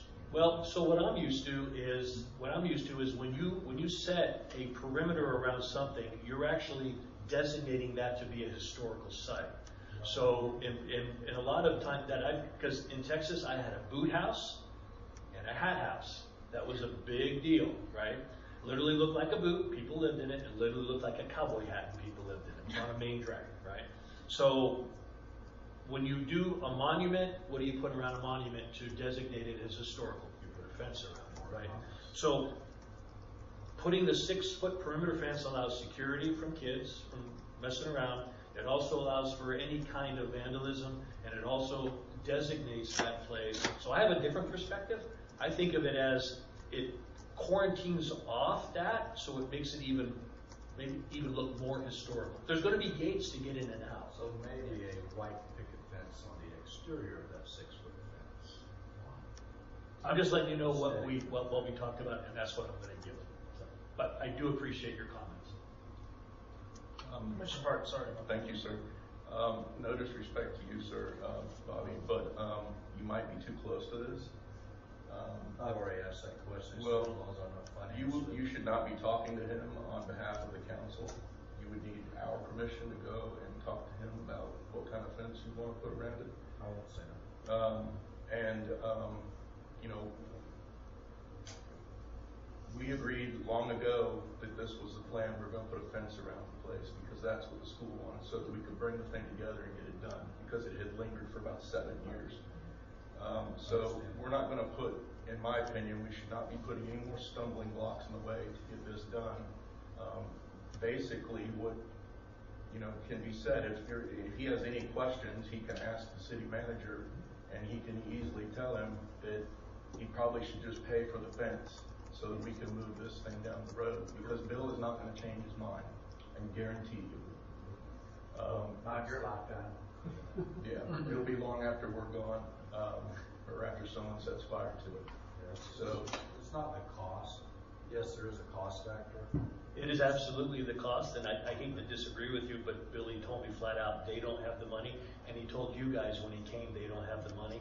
Now, if he wants to get donations for that fence, but literally I have told him, and I will reiterate that again, the city is not going to pay for the fence, right? So we are not going to pay for the fence, and it was already established. I went out of my way to meet with CCA to try to help Billy, right? Because I understand what he wants to do, right? I understand he wants to do 2 sides and everything else. But because of the agreement, I already knew it was in place, but I thought I'd ask anyways, as a landlord, right, to try to help our tenant, if you will, potential tenant. I agree it is the cost, and I agree with you, Commissioner, and no need for me to say anything. He might be watching it now, I don't know. But it's just, I just strongly feel that a white picket fence would just look so much nicer. That's just my opinion. Well, I agree. I think it would look fantastic. I think it would look fantastic if it was already cleaned up and moved on like 6 years ago. But none of that happened. And I love history. I voted 100 times to save the place. But we're going to have to kind of live with something. All right. Anyways, it's no vote, no anything. Just want to let you guys know what I'm putting forward, and then we'll have it on the agenda again if Billy wants to bring it back and ask you guys. And I have to bring it for you guys to approve the lease, so I'll bring it back one more time if we need to. So, anyways, thank you. Thank you, Mr. Rebecca. Okay, moving on to new business A, consideration for appointment to special events board for Sandy Hartley. Sandy, come on up. So we have two, let me go through this again. There's a lot of information on here as we put it on for you guys. Well, thank you, council members. There we go. Thank you, Sandy. She has applied to be on the special events committee. We do appreciate you wanting to do that. We have two candidates tonight. We do not have to separate them because we have room for both. So yay! So we're very excited. What I'm going to do in the future is I'm going to have Tony, who's our chairman, I'm going to have him come in front of council and say hi and basically kind of give you his little bit of a vision, a little bit of a presentation, what he has going for this year, and his kind of what he thinks we need to do in the future. So I'm going to have him come just as, like I said, just as the chairman from the Special Events Committee. But while we're waiting for that, we're very excited that we have two ladies that would love to be on our Special Events Committee, and we appreciate that. So with that, you guys have seen everything in her application. So first we'll go with Sandy, and then we'll have Joan come up. So I'll turn it back over to you. Good evening. Please state your name and address and tell us a little bit about yourself. So my full legal name is actually Alexandra Hartley, for the record. I'm at 2511 Homewood Drive, Belle Isle 32809. But I go by Sandy. So Sandy, you want to just give the just give a little bit about yourself, brief bio, kind of what you do, and how long you've been here, that kind of thing. Yep. Been here since 2009 in Belle Isle, and I actually know Rainey Conda. She met her through a whole grapevine, and when I was in college, still helped me find a house here. So that's how I got connected into Belle Isle, and done acupuncture and wellness, massage and stuff for the last 18 years. And, just love Belle Isle. I did an event with Tony, who I met, the Christmas Light the Way one. And I thought, I love events, I love Belle Isle. And he was like, we need help. So I decided to join or apply. Excellent, thank you. Thank you. Does anybody from the council have any questions for Mrs. Hartley? Awesome, could you start? That's dependent on you guys. So. Yeah, I was going to say, Joe. Is there a motion on the to floor? approve her application, Your Honor. Second. All in favor? Aye. Opposed? Passes unanimously. Thank you for your Thank you, participation. All right, Joan, come on up. Next on the agenda. We're working together. Hi, I'm Joan Johnston. I moved here December 3rd. And one of the things I noticed right away was how many activities there were. I didn't make it to the Christmas activity because I moved in that day. But the amazing thing was I knew about it. And I was a brand new resident. I thought that was fabulous. Can you state your address first as well, please? I'm at 5105 Dorian. Thank you very much. So I'm in Belle Isle. That was the other thing I noticed. I wanted to live in Orlando so people would know where I lived. But I live in Belle Isle. So when my people in Colorado, where I came from, I said, I live in Belle Isle. It's a very special place. So I decided I would like to help with some of the events. I went to the Arbor Day event. I thought it was fabulous. I came home with a blue jack oak and a red cedar, and they're both in my yard now. And I was surprised. I met the police. I met the Pine Castle Women's Club. I met a guy with a snake. I had the $4 coupon for the free tacos, which were amazing, and I had the ice cream cone, which melted all over me. So it was a pretty great day. If I had one comment about it, I was surprised there weren't more people there because it was so great. So hopefully I can help. I don't know enough about what you guys have done, what you want to do. I know there's a lot of children's and family events. I'm hoping I can help with some events for people who are my age, which is a little older, and maybe there'll be something that'll get us out of the house and onto the tennis court or onto the picnic area near the water or some of those other places. So I would like to help. I would like to be a part of helping Belle Isle be a great place to live. Mr. Bertoli. Thank you, Your Honor. I would just like to tell these people how much we appreciate volunteering. You live in this town and you show interest, and I'm very proud you're taking the time to do that. Thank you. Yes. Reading your bio, think we're lucky to have you join. Thank you, thank you. I love to write. I spent the last couple of days mentoring a friend who came here from Colorado. She's written her first book. I did a critique group for a year on Monday nights, and she's just writing her first book, so she came here so I could edit it for her, which is why I have a bed for you to sleep in. So she's gone, and you can move right in. So. And it's clean sheets. And yeah, they're in the laundry, but I've got another set, so. Commissioner Lowell. I'd like to make a motion that we appoint Ms. Joan Johnston to the Special Events Board. Second. A second from Commissioner Parton. All in favor? Aye.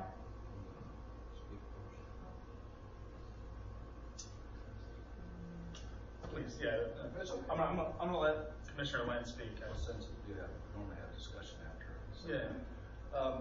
Since you have accomplished writer, and you've only been here since December, I'd like for you to help. I've got a pretty good script written, but I'd like for you to make a screenplay to get Belle Isle and Edgewood on a Hallmark movie. I would love to do that if I were a script writer, but I write novels, so I'll be glad to write a novel about Belle Isle. That's good. We'd love for you to do that. Okay, we had a motion on the floor in a second. All in favor? Aye. Opposed? Motion passes unanimously. Thank you for participating in our special event. Thank you. Can I take her and leave because it's so late for her to go to bed? No. Did you find a place? I'm gonna be A-okay. Okay, just want to make Thank you sure. so much, that's so sweet of you. Okay. Okay, moving on to new business C, sponsorship for Servant Hearts. Against The 5K is upon us again. So they have requested, you have the flyer and the letter for the Hearts Against Hunger 5K, which we will be hosting. As far as I know, Chief, right? Hearts Against Hunger, we're going to be hosting. Yes.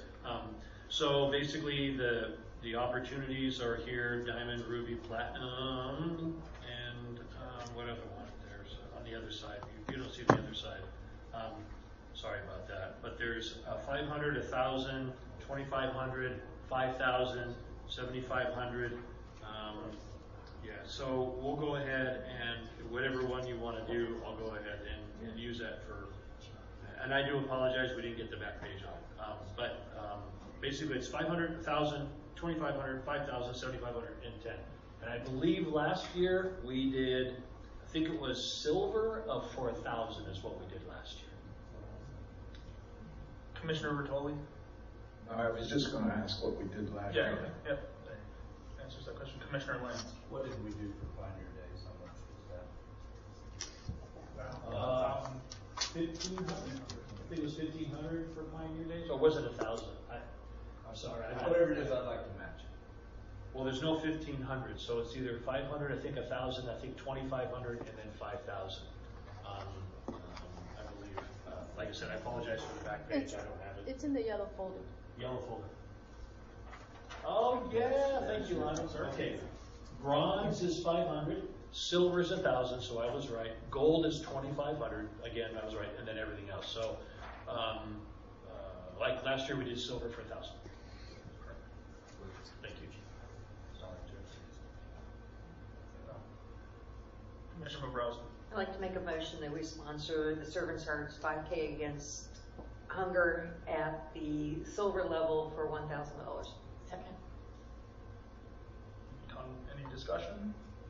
All in favor? Aye. Opposed? Motion passes unanimously. Beautiful. Thank you very much, you guys. Okay. Moving on to the attorney's report, Mr. Lang.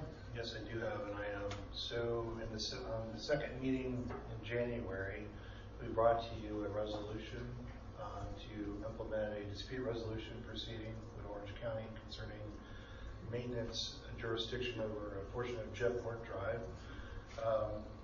After receiving that resolution, Rick got an email from the administrator of Orange County asking for additional time for them to further evaluate the issue, and we did that. We gave them a little more time, and we got a letter on February 12th, addressed to Rick. I won't go into detail about the letter, but the conclusion is that Orange County states that they will agree to maintain Jetport Drive at this time. You were, at this time. We were all surprised. So, there's a there's a description of why essentially they think we're wrong and they're right, but they're essentially saying you still win for now. We're gonna throw, what'd you say, Dan? They're gonna do us a solid? So, they've asked, in the letter for us to confirm that we're withdrawing from the dispute resolution process. Rick and I discussed this. I think, at this time, what Rick is gonna get a little more, information from Byron Brooks as to, how we're going to paper this or solidify this, because we got a letter. Formalized, agreement or something. Yeah, whether, and maybe this is all they intend to provide us, and maybe, that'll work, but there's a lot of other things we need to make sure that happens, such as, it actually get documented on. Yeah, so the map still shows us owning it, and the whole thing was, we don't feel we own it, but the map, and then the 311, where if something happens and they call 311, that the county doesn't say, oh no, it's the cities again, right? And then we say, no, it's not the cities, it's the county, so we run this circle again. So I want to ask those questions to him, and then try to make something in an agreement where so many years from now, that if something happens, it doesn't go back to us. Literally, it's a little section.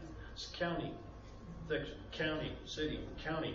And so it doesn't make a whole lot of sense, but they haven't really addressed the real issue about true legal ownership, but they're just like, yeah, we'll take care of it for you, which is fine. We appreciate it, but I want to try to formalize it some way. So Dan and I have been talking about reaching out and trying to get them. Now, if we were told, nah, this is only the formal you're going to get, then we're just going to have to deal with it and put it in the file and then figure out what to do about 311, and hopefully it doesn't revert back. So anyways. Yeah, we just want to get some clarification, but it's going the right track. It's a good result. I mean, even if this letter is all we get, it's better than what we got before. So that's all I have for you. Yes. And I just personally take offense on that letter when they said, oh, if you would have reached out to us, we would have been willing to deal with you, I just took offense to that. That's absolutely, you guys, that's absolutely not true. So I'm glad you brought that up. We reached out to them over and over and over again. I had the same, feeling. I reached out to Rick. I read that. I reached out to Rick almost instantly. But that's under the caveat that we withdraw, correct? Or well, I think he's saying this letter resolves the issue, that they are agreeing to maintain it. And I think the implication is that eventually they'd like to have an agreement with us that dictates the result of annexation on road transfers. They have those sort of agreements with other cities. They do not have that agreement with us. Correct. And I mean, so, that would be sort of like a joint planning agreement that we do not have. And we started actually talking to their staff about doing one of those, but anyway. That's for another day. Yes. But anyway. Will you see your 295 for it to end? Thank you, Mr. Langley. Appreciate that. Moving on to the city manager's report. Okay, couple little things. Let's hit up Arajo. So just real quick, I did reach out to Bernard and I sent him an official memo that basically says what the council had approved and moved forward with, that you have until March 4th. February 3rd was the council meeting, so I sent him the letter on February 4th. 30 days past that will be March 4th. So he has till March 4th to pay the fees and fines prior to that 30-day deadline. If not, we will be moving toward demolition, and we do not have to go back to the council for it.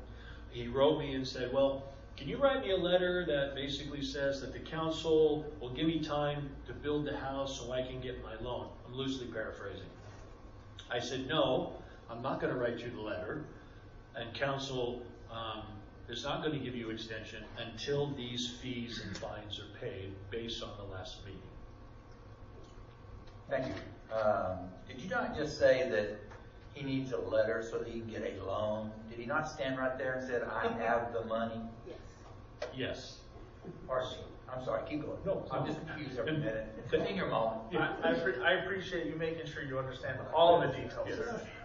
So, yes. So he's trying to work some kind of obviously some financial deal for it, but the person he's talking to, or the loan company, or the bank, or whatever, needs a letter from the city stating that we will give him time to fix the place up. And so it kind of made me angry, so I waited a few hours before I emailed him, so I don't say anything.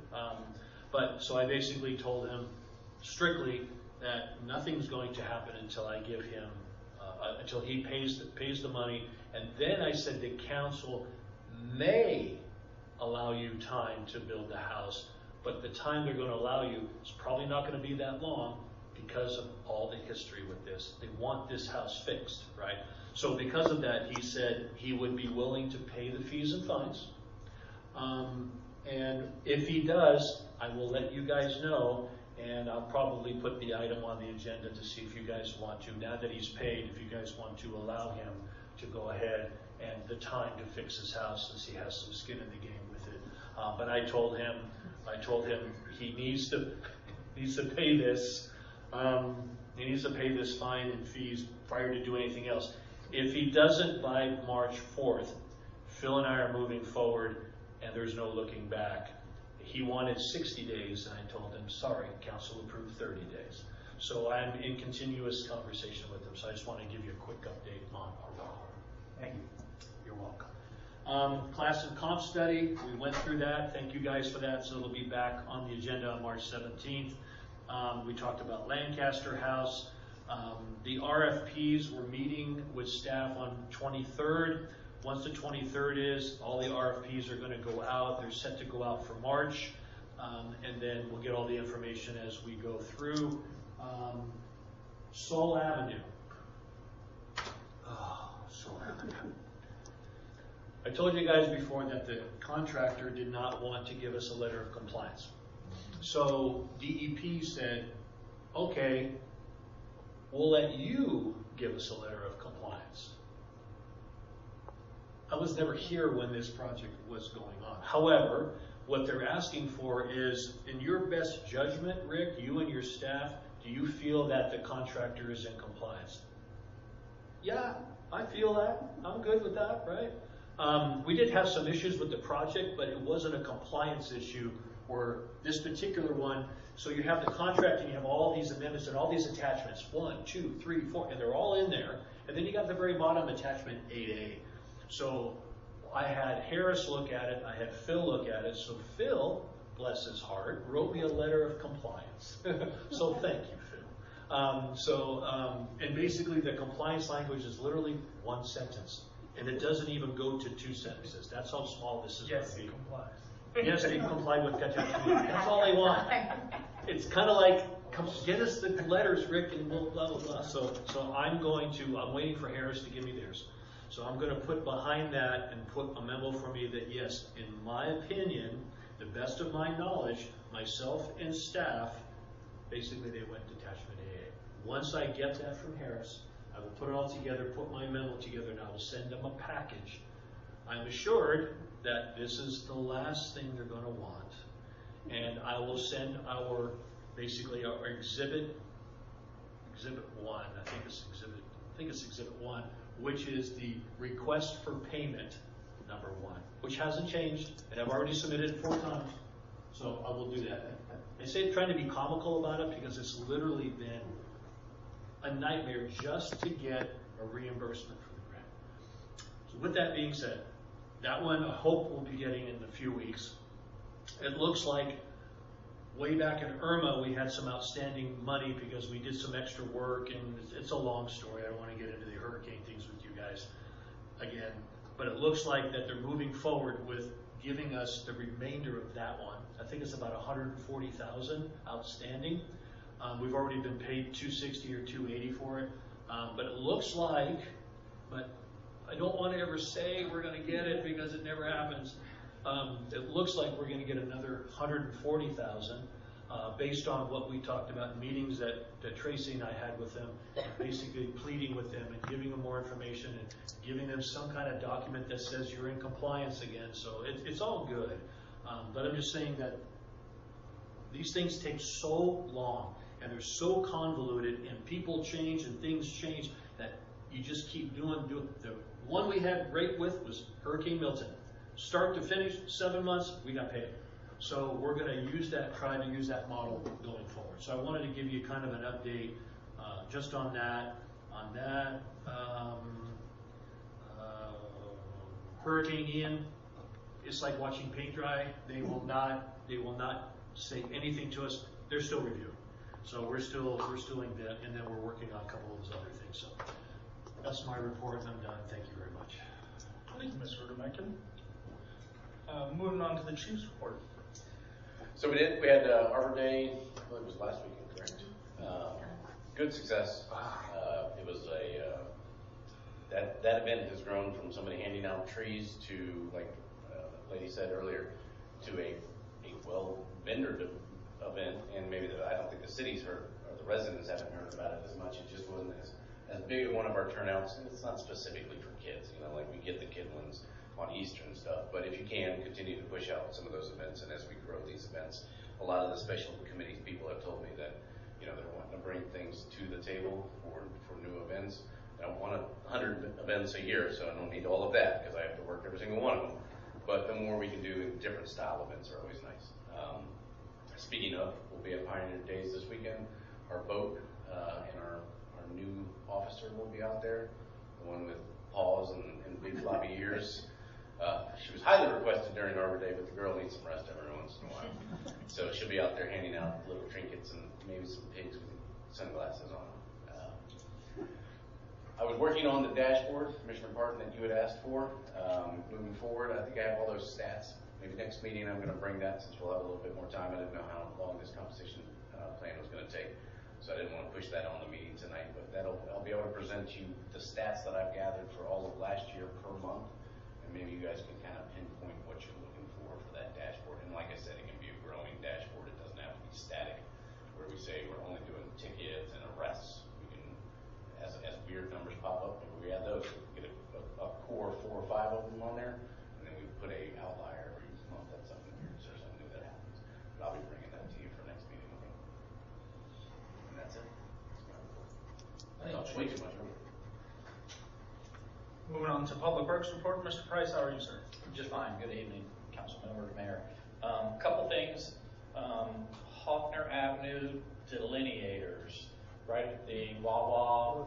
I think you guys all have kind of been through there and noticed that the delineators have been trashed, I'll call it, say that. I reached out to Orange County to discuss that whole debacle. Got a good response back. They are going to fix that. And when I say fix that, they are looking at extending the concrete farther. This was something that they did part of it when the Wawa was being built. It should have been extended after that, but it kind of, I'm sorry? West or east?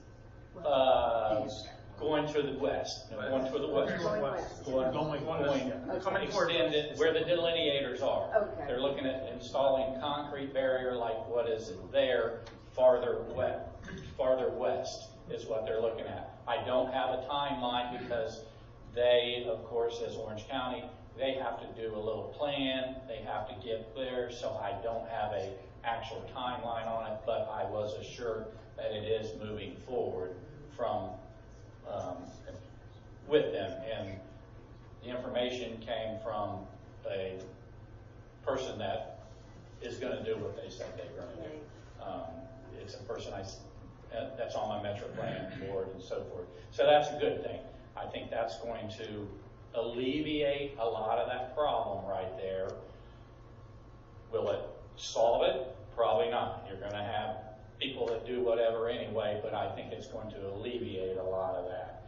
We'll be looking at some additional signage possibly as well. Again, that is Orange County's deal, so But that's where we're at on that part of it. Also, there was a request to take a look at Conway Road and Isle Vista, where those turn lanes are for some possible delineators to stop some craziness that's going on there as well. I reached out to my contact from City of Orlando, explained the situation. I have not heard anything back.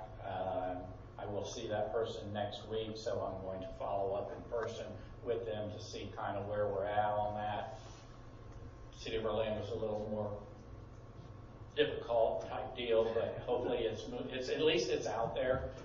As soon as I have some more information on that, I'll be able to pass that along. But that one is being looked at as well. There's been some chatter about our new dog park, looking at some benches. We are going to look at installing some benches there. Couple of different things we need to look at. There's a possibility of some donations. I heard different avenues of that. So that is something that we are looking at. We will be moving forward somehow, some way with that. We just don't have the details for that as of now. But it is something that we're looking for so that the residents, when they're there with their dogs, they'll be able to actually sit down inside the little park, the little dog park area on benches, because there are benches outside. There's just nothing in that fenced-in area right there. So that is something. And then just the whole jetboard thing. To be honest with you, the three of us are still stunned. But anyway, that's a good thing that happened. So that's where we're at on that. That's all I have. Thanks, Mr. Price. Thank you, Your Honor. I noticed they're putting sod down at the intersection, Deadwater Judge and Conway. Correct. Are they got a bunch of pipe out there next to the church? I'm assuming that's to be ran down the wall. No. That pipe is a whole. I'm not sure what that pipe's for. The work has been completed inside. I actually spoke with the contractor today. The siding's done, and I know everybody's been by, and they think that they're putting dead sod down. It's been 22 degrees in Florida. It's as dormant can get. It's Bahia. A little bit of rain, a little bit of warm weather. Bahia will sprout back up.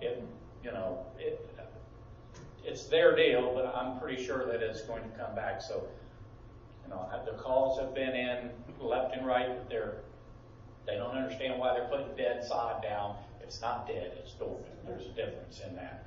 But that project they're hoping to be done inside Conway Lakes subdivision. About a week and a half. They should be almost 100% in there. They're going to be paving inside there next week, pouring concrete aprons and stuff like that. The pipe, there is, I still believe, the bypass pipe that's run down Judge along the wall. That will be coming out because they'll be making the tie-ins. I think Tuesday, he told me, something like that. And then that pipe will be removed. Pipe that's over in front of the church, like I said, I think they're storing that from something else. I really don't know. They will be moving into Arajo within a couple weeks to try to finish that up. And then they have the intersection at Conway and Judge to do the paving and so forth there. So that project is coming to an end for Orange County on that. Hopefully it will, within 2 to 3 weeks, they'll be 100% done with that. Great, thank you very much. Yep. Hey, Mr. Price, I just want to say thank you also, so now I can use our grass is dormant to my wife instead of Correct. it's dead. Right. If you'll drive around, it's dormant everywhere. I mean, hope you know how much you saved my marriage.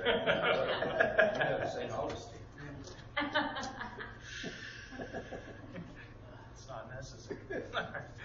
Moving on to the mayor's report.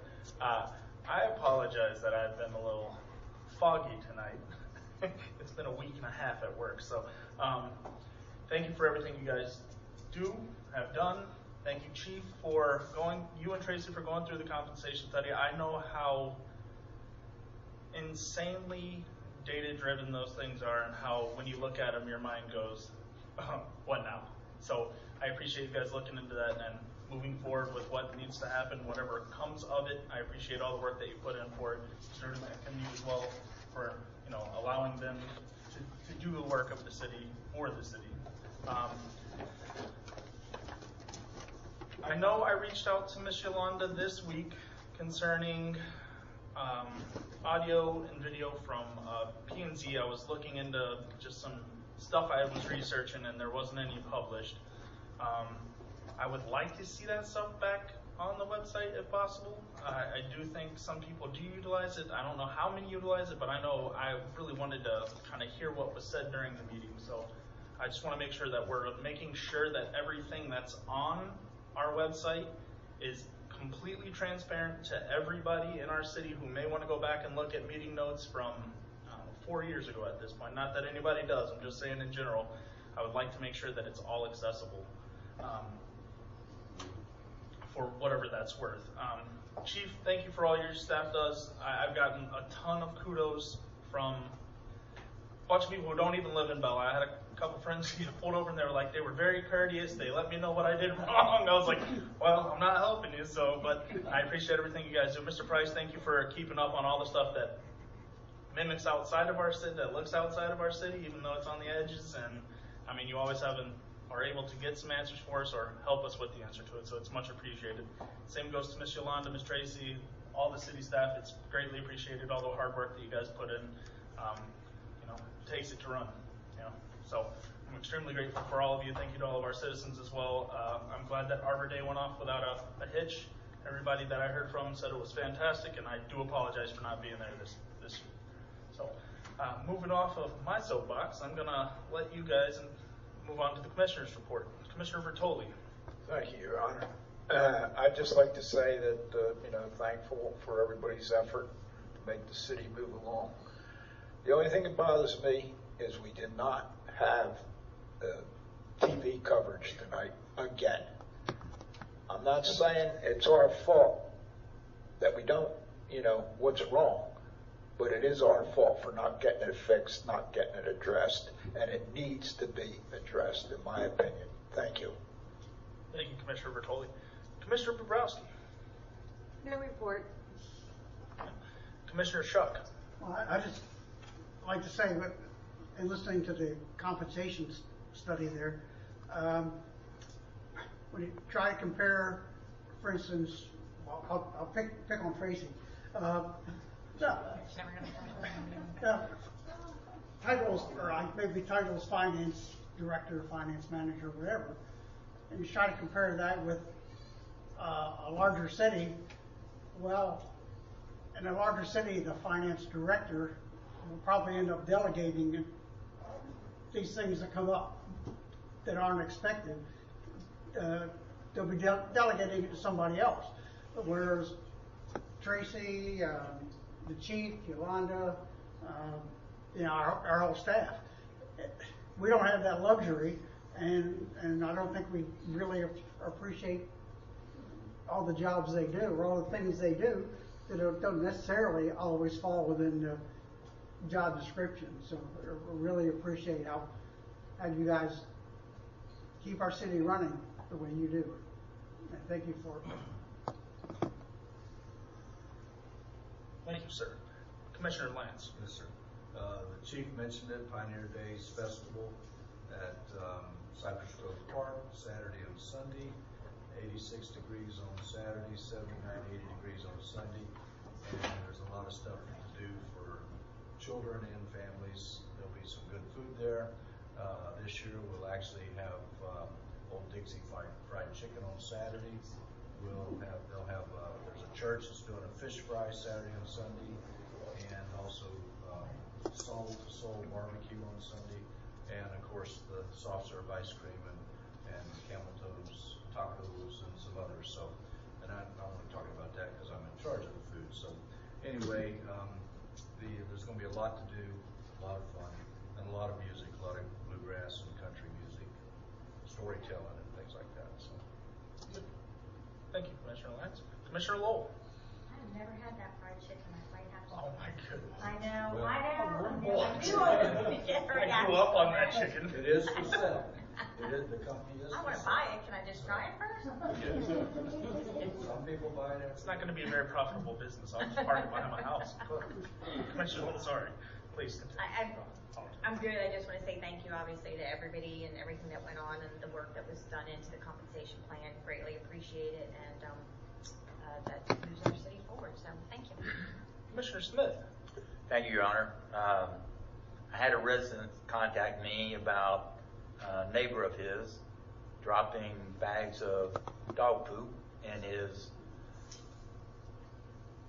muddy waste containers and was afraid that that would prevent J&J from picking them up because it was now contaminated. They researched our ordinances. It's hard not to laugh. And noticed that we didn't have any ordinance against the neighbors putting stuff in our trash. And he would like to know if that's something that we could address going forward. And I told him I would bring it up this evening. So keep it in mind, it'll come back up again. And thank you, Tracy. Thank you, Chief. Thank you for a great presentation and all the work y'all did. Vice Mayor Park. Hi, thank you, sir. So are you asking for law to, some sort of law or something? That was, it's hard not to laugh. That was the crux of the information, yes, that there should be something on our books that prevents neighbors from contaminating the garbage with unauthorized things from the neighbors. Amen. And probably another division of the police force. Maybe Belle could head the detective. Don't say food police. Too many P's. I don't mean to beat the horse, but will there be a video that will have audio that we can put up from tonight, even though it wasn't able to be broadcast? There's going to be audio. I'll stay tonight and I'll get it up, but no video. Unfortunately, we couldn't get the system to work. Right. Along with Frank, I don't know how, if we need marching orders at this point, because I know it's been said many times. I know you're tired of hearing it, but we're tired of hearing it, and we're probably all tired of hearing it. But our people expect it now because we started this back during COVID. So. It's not for lack of trying. It works for 2 or 3 meetings, 4 meetings, and all of a sudden tonight it was just rejecting Yolanda trying to get in. We do have fiber run now from Spectrum. We do have fiber run to the building. They have to connect it through our IT department. We don't want Spectrum in here working our stuff unless IT is with them, but they ran it through our building and it's ready to be hooked up. Now we'll have Spectrum fiber. So we're planning on using that and taking that and probably YouTubing it. And then I've looked at the software between which talks from us to that. There's a software. Yolanda, I don't remember what it's called. Black Magic. Black Magic software. So I researched it before. When I've looked at trying to do it, all of a sudden it starts working. But I'm afraid that I'm hopeful that with the fiber it'll work and we can get to YouTube, which we can have a better streaming gateway pathway, and then look at the software. But I haven't pushed the software because we've looked at upping the streaming, seems to be working. We've looked at this, seems to be working. Then all of a sudden out of nowhere, but of course, we get beat to death because we're doing it on purpose, right? We have something important, so we don't have any audio. And we're going to get that from residents. That's just normal, right? But we're trying to, but I, like you guys, and Yolanda too, she's fed up to here with it, so we're trying to look at the best way. So we've reached out for fiber, see if we can do something with that. The next step will be reached out for a new software program that we can do it. But you're right, our residents expect it. we expected. We want to put out a good product, video and audio, right, and have that capability. So, yes, we are working on it, but it's not for lack of not trying to fix the issue. So, Our seats. we're going to get it fixed. That's all I have, thank you. Appreciate that. Motion to adjourn. Second.